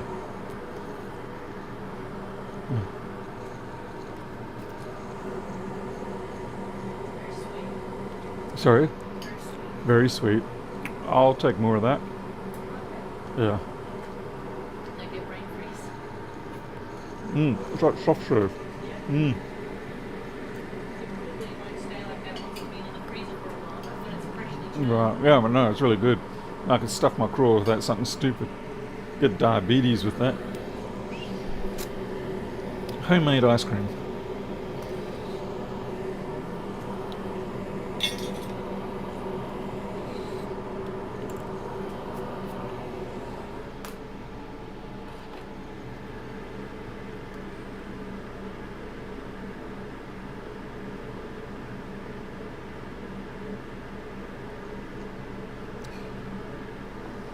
There are 2 parts that I have to order for the phone, which unfortunately will not get here until probably Wednesday, full stop.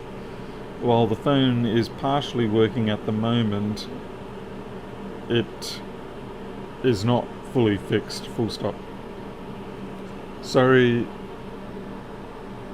it was not able to be fully completed today.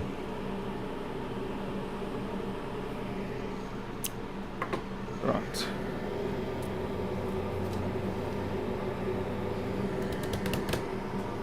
Alright, I need a... Well, that's a rare event lately for me to actually have a... oh, that's right, I've just realised I've got to fix up that touch bar situation. Now, the touch bar situation may or may not be revivable. We'll see. Take that inductor off, that is now a capacitor. It literally is a capacitor, but a very awful capacitor, probably only in the range of about 2 picofarad if you're lucky, maybe 1 picofarad.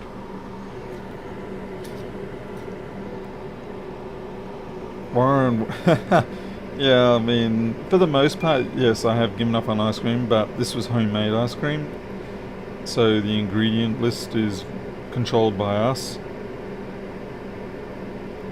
But yeah, store-bought ice cream, that's still a real grief maker for me. Yeah, that feels like the way it's not accepting solder there, it feels like it has that welded sense.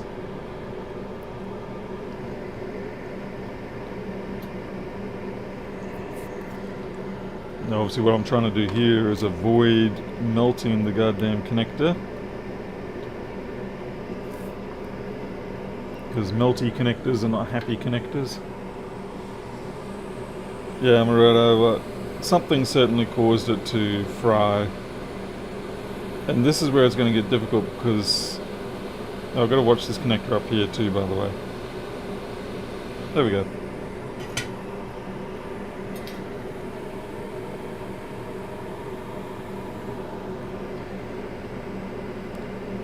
To be fair, that pin's kind of cactus. Although right now it will be acting as its own natural resisted connector. Oh, I see the one up here is loose too. God damn it. I really don't want to have to replace a connector.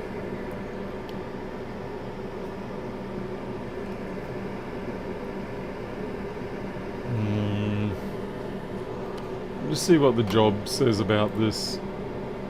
See whether they're happy with data or whether they want the full machine to run again. And naturally, of course, it's one of those machines that I actually already have a couple of these chassis. I have some A1990s. It's the 2141 that I don't have, and it's the one that everybody keeps stealing from me.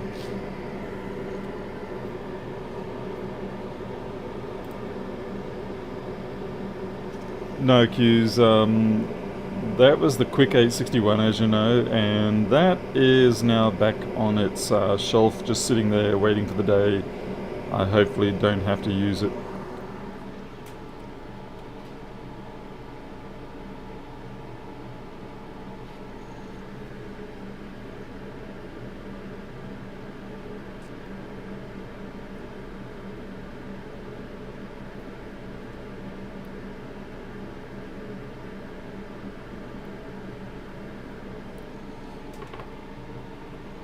Let's try on another code.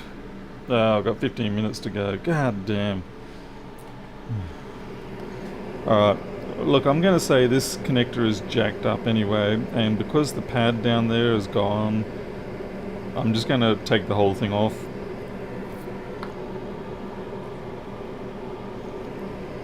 Yeah, I'm still using the Atom at the moment, but as I've said before, I've knocked out the stupid spirally helical air thing.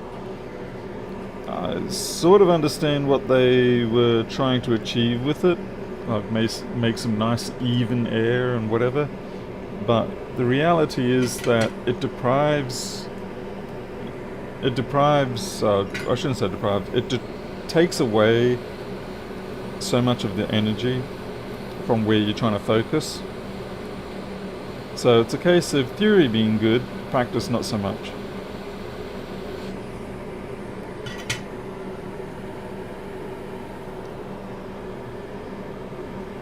Yeah, the caps above are looking really awful. You're talking about these ones. They are truly disgusting. Fortunately, like I said, they're just high frequency suppression type caps.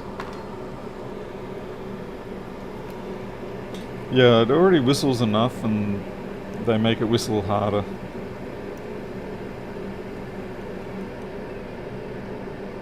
You could just hear it just then. So yeah, if you have an Atom, knock it out if you want. If you feel like you have to put too much temperature and too much air volume through it to make it actually heat up your boards, and see if you prefer it. I know I do. I didn't do it deliberately, just one day it fell out. And from that point I realised just how much better it was. Yeah, now this here is a J5 cents quality solder job there.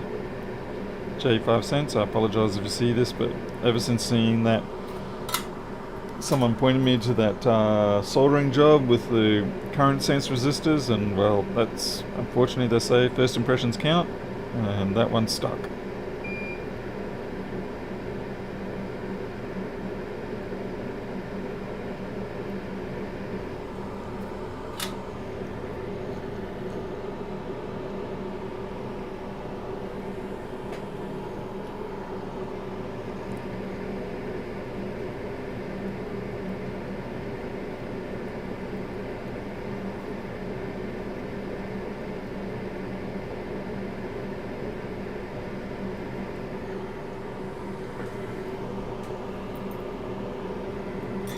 Okay, where's that board that I had? Take its connector instead.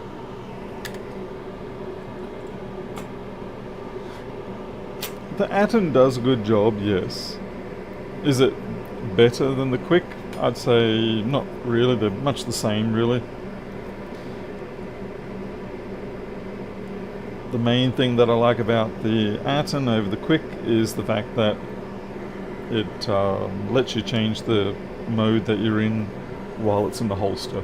That's the only thing that is slightly better on the Atom. They both suck in the fact that they've only got 3 presets. Yeah. Oh, and the Quick has the downside of the fact that its power cable is hardwired into it rather than using what it should, which is of course a IEC connector on the back. So yeah, the Atom has the IEC connector and the ability to change in holster. Aside from that, no difference between the two really.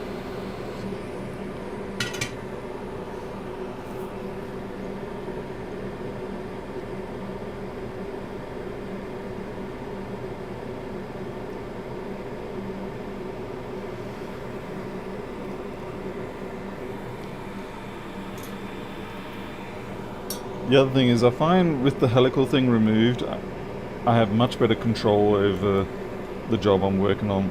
With the helical thing in there, it feels like it's just sort of, it's all over the place. It could just simply be psychological, but even if it is, it makes a difference.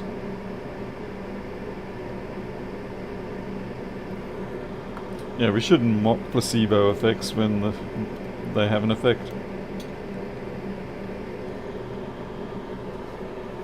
Right, I agree with that. Yes, I would dearly love just, if someone changed it to use a rotary encoder rather than up-down buttons, that would greatly be helpful.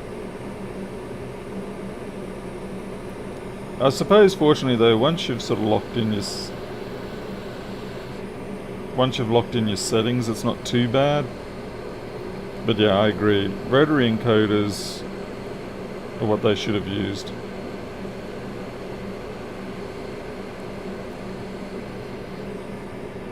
That's not even close to being in the right place.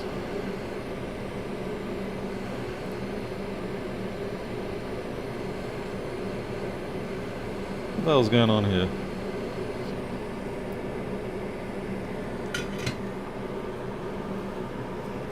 Yeah, it's a small thing, but it's a usability thing, and that's what matters.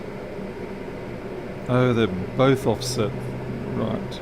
For some reason, I couldn't see the offset on the top row. I could see it on the bottom, and that's why I was cursing, because I was like, I don't understand what's going on here. So why would the bottom row not be offset? But sorry. Anyway, focus. Oh, perfect.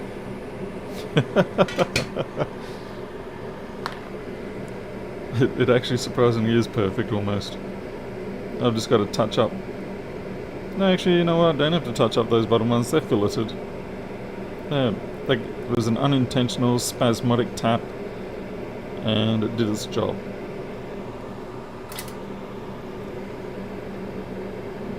There, that pin there's the only one I need to, and it's done now.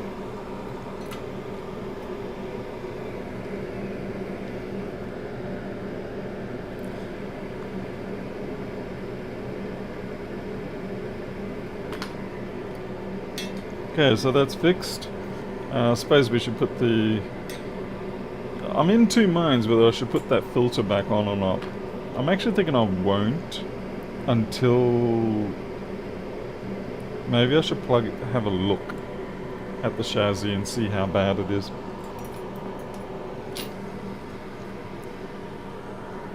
I'm gonna guess it's a complete write-off.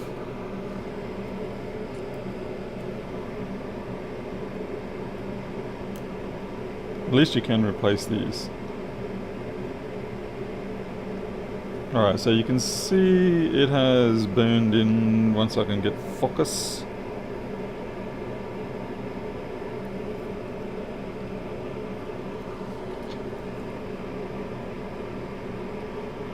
But you can see it burned that pin out.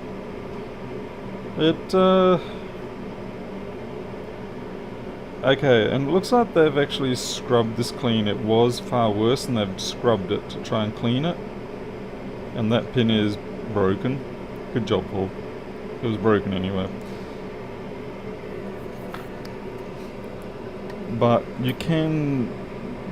This here is sort of like a separate module, and you can replace that independent of the touch bar itself.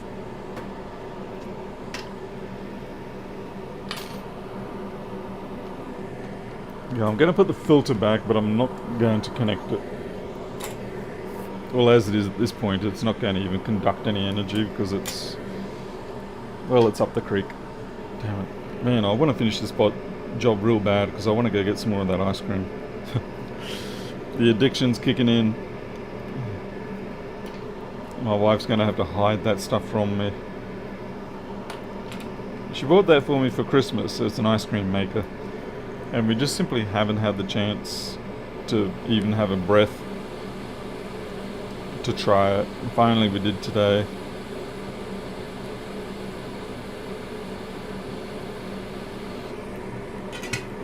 And now I want more.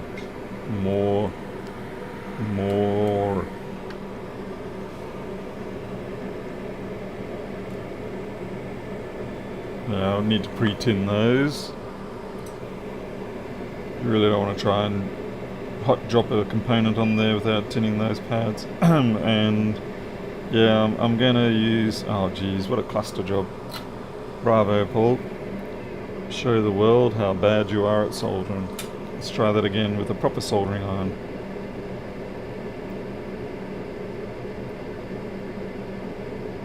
Right. Now they're prepped. And we'll just put that shield there because we don't want to have an accidental melt. I mean, it's pretty good in terms of... Okay, that's gonna... Don't you dare tombstone. Thank you.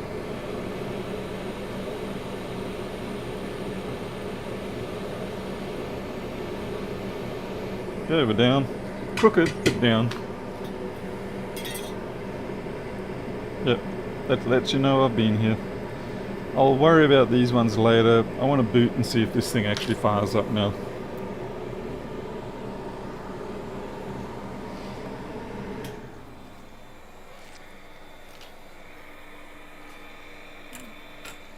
And it's 4 o'clock in the afternoon, so yeah, due to go back to programming soon. There was a question on Facebook last night or something, someone asking, what is it like to do your own business and work for yourself, that sort of stuff? And I said, it's not something you want to do if you don't want to work more, because I can guarantee you will work twice as much for the same amount of money. The main reason you do it is so you can have the freedom to do it how you want. You can have the freedom to work or not work. Yeah.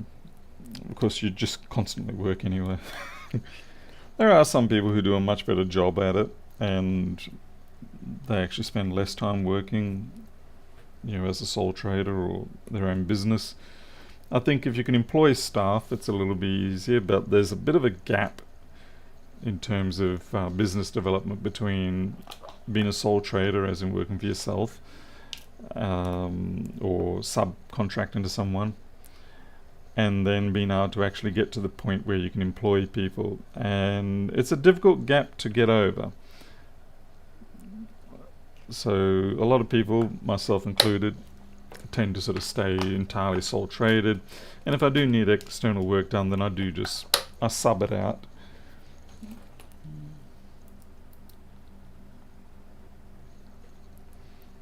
I prefer to just do it my way, sub it out when I need some help, and that's it. Like I said, I'm not going to make $1 million this way. I'm sort of putting more of my hopes and dreams into my software for that sort of thing.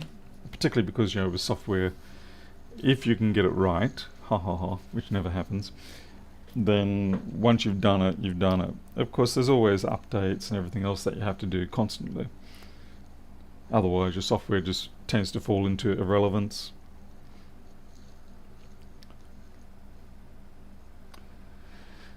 Q's, I don't enjoy doing contract work for large companies, mostly because they have very hostile payment policies.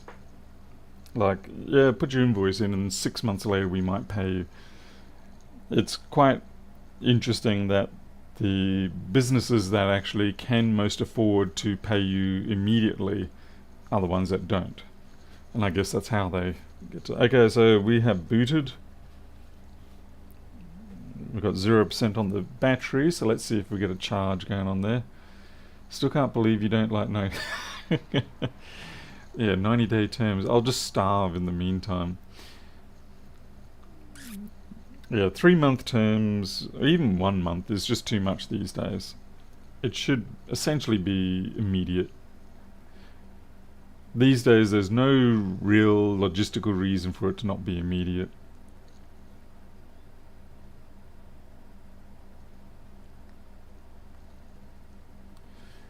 I do agree, Miles. That is one of the ways they get big, like that, by holding everybody else off, utilizing that money for their own purposes until they really don't have a choice.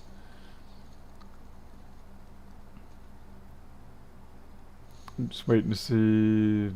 It's looking pretty good on the charge. It's a little weak. At 0%, I'd expect it. I want to see it get up to 1 or 2% first. Hey there, Jason.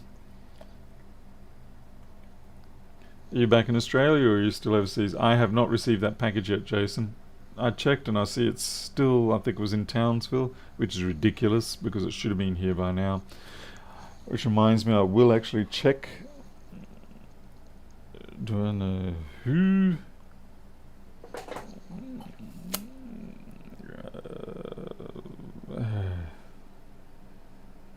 The name sounds vaguely familiar, full stop.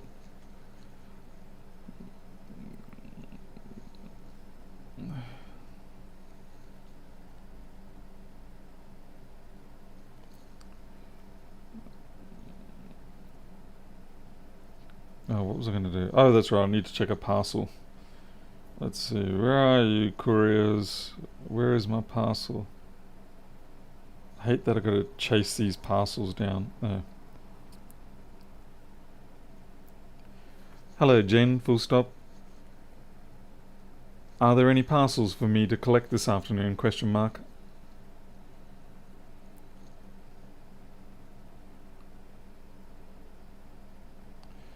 Great. Give me Jen, thank you. Otherwise, they'll just hold on to them. They'll sit in their shed all weekend. Well, I could have been here sitting in my shed. Let's see. 1.5 amp. We still haven't registered. It does take a while to go from 0 up to 1%. That first step is fairly protracted in time. Takes time for things to go up and down internally and back and forth within accounts for larger companies. It does, but yeah, I mean, I understood in the old days, like you're talking about 80s and 90s, it could take a bit longer for things to move around, particularly when they had to actually literally cut checks. But these days, particularly if you've been given a purchase order for a job or something like that, and you hand it in, then 7 days at the very most. There's simply no reason otherwise. Oh, there we go. 2 point. It's finally kicking in.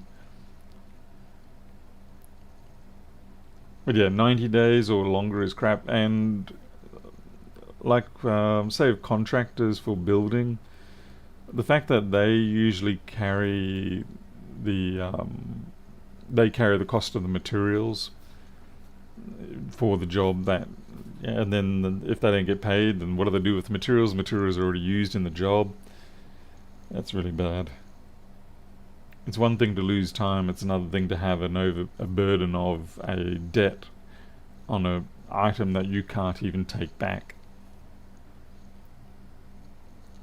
To be fair, I think a lot of builders and such, or a lot of businesses, smaller businesses, do need to be a little more aggressive with not getting themselves into those sort of situations. It reset. Is that what it did? It just turned itself off. Oh no, it might have just gone to sleep. I think it just went to sleep.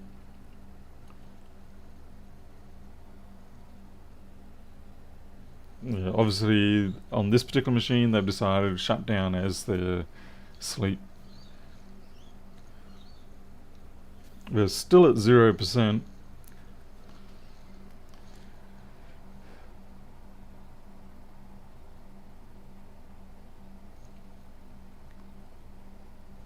Yeah, Miles, I usually do. I have ordered that other acrylic stuff, but it hasn't arrived yet. I mean, I know Devil's Snot's not the greatest stuff, but it's better than nothing. Come on, 4 amps, you gotta show 1% soon.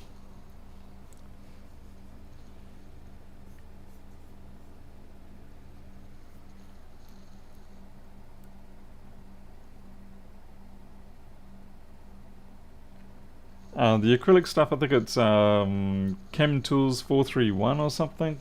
I can't remember. I'm gonna have to dig it up now. Now that I've... let's see. Element 14. Oh, whoops. No, it actually... There we go. No, that's isopropanol.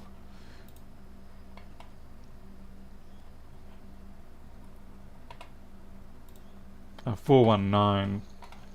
There we go. Schematics. This stuff here. 419D. MG chemicals. Yep. We still don't have our percent. It's actually taken a bit longer than I expect.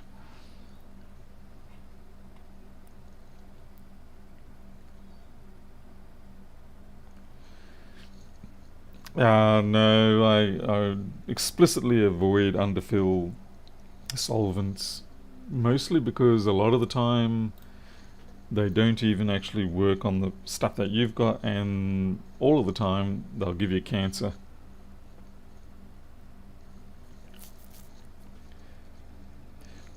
Well, this has got to be charging. I mean, 4 amps. I think it might just not be up. There we go. I just tapped it there, and now it's 1%, so we're good. Okay, that's it for me then. We've done our job. I will have to advise this person that the touch bar is likely up the creek, but at least their machine's working, so they should be happy. So, anyway, conformal. Let's see, the 419. Yeah, it's sort of. I guess it's an acrylic version of the RTV that we used to use. So, alright, I'm out of here. Been a bit of a long day. Hopefully I found out with the phone that if I have to wipe it, it's not a problem, but they would like to try the passcode anyway. So I'm out of here. You'll take care. I'll see you next time. Hopefully with no more explosions. I'll see you later.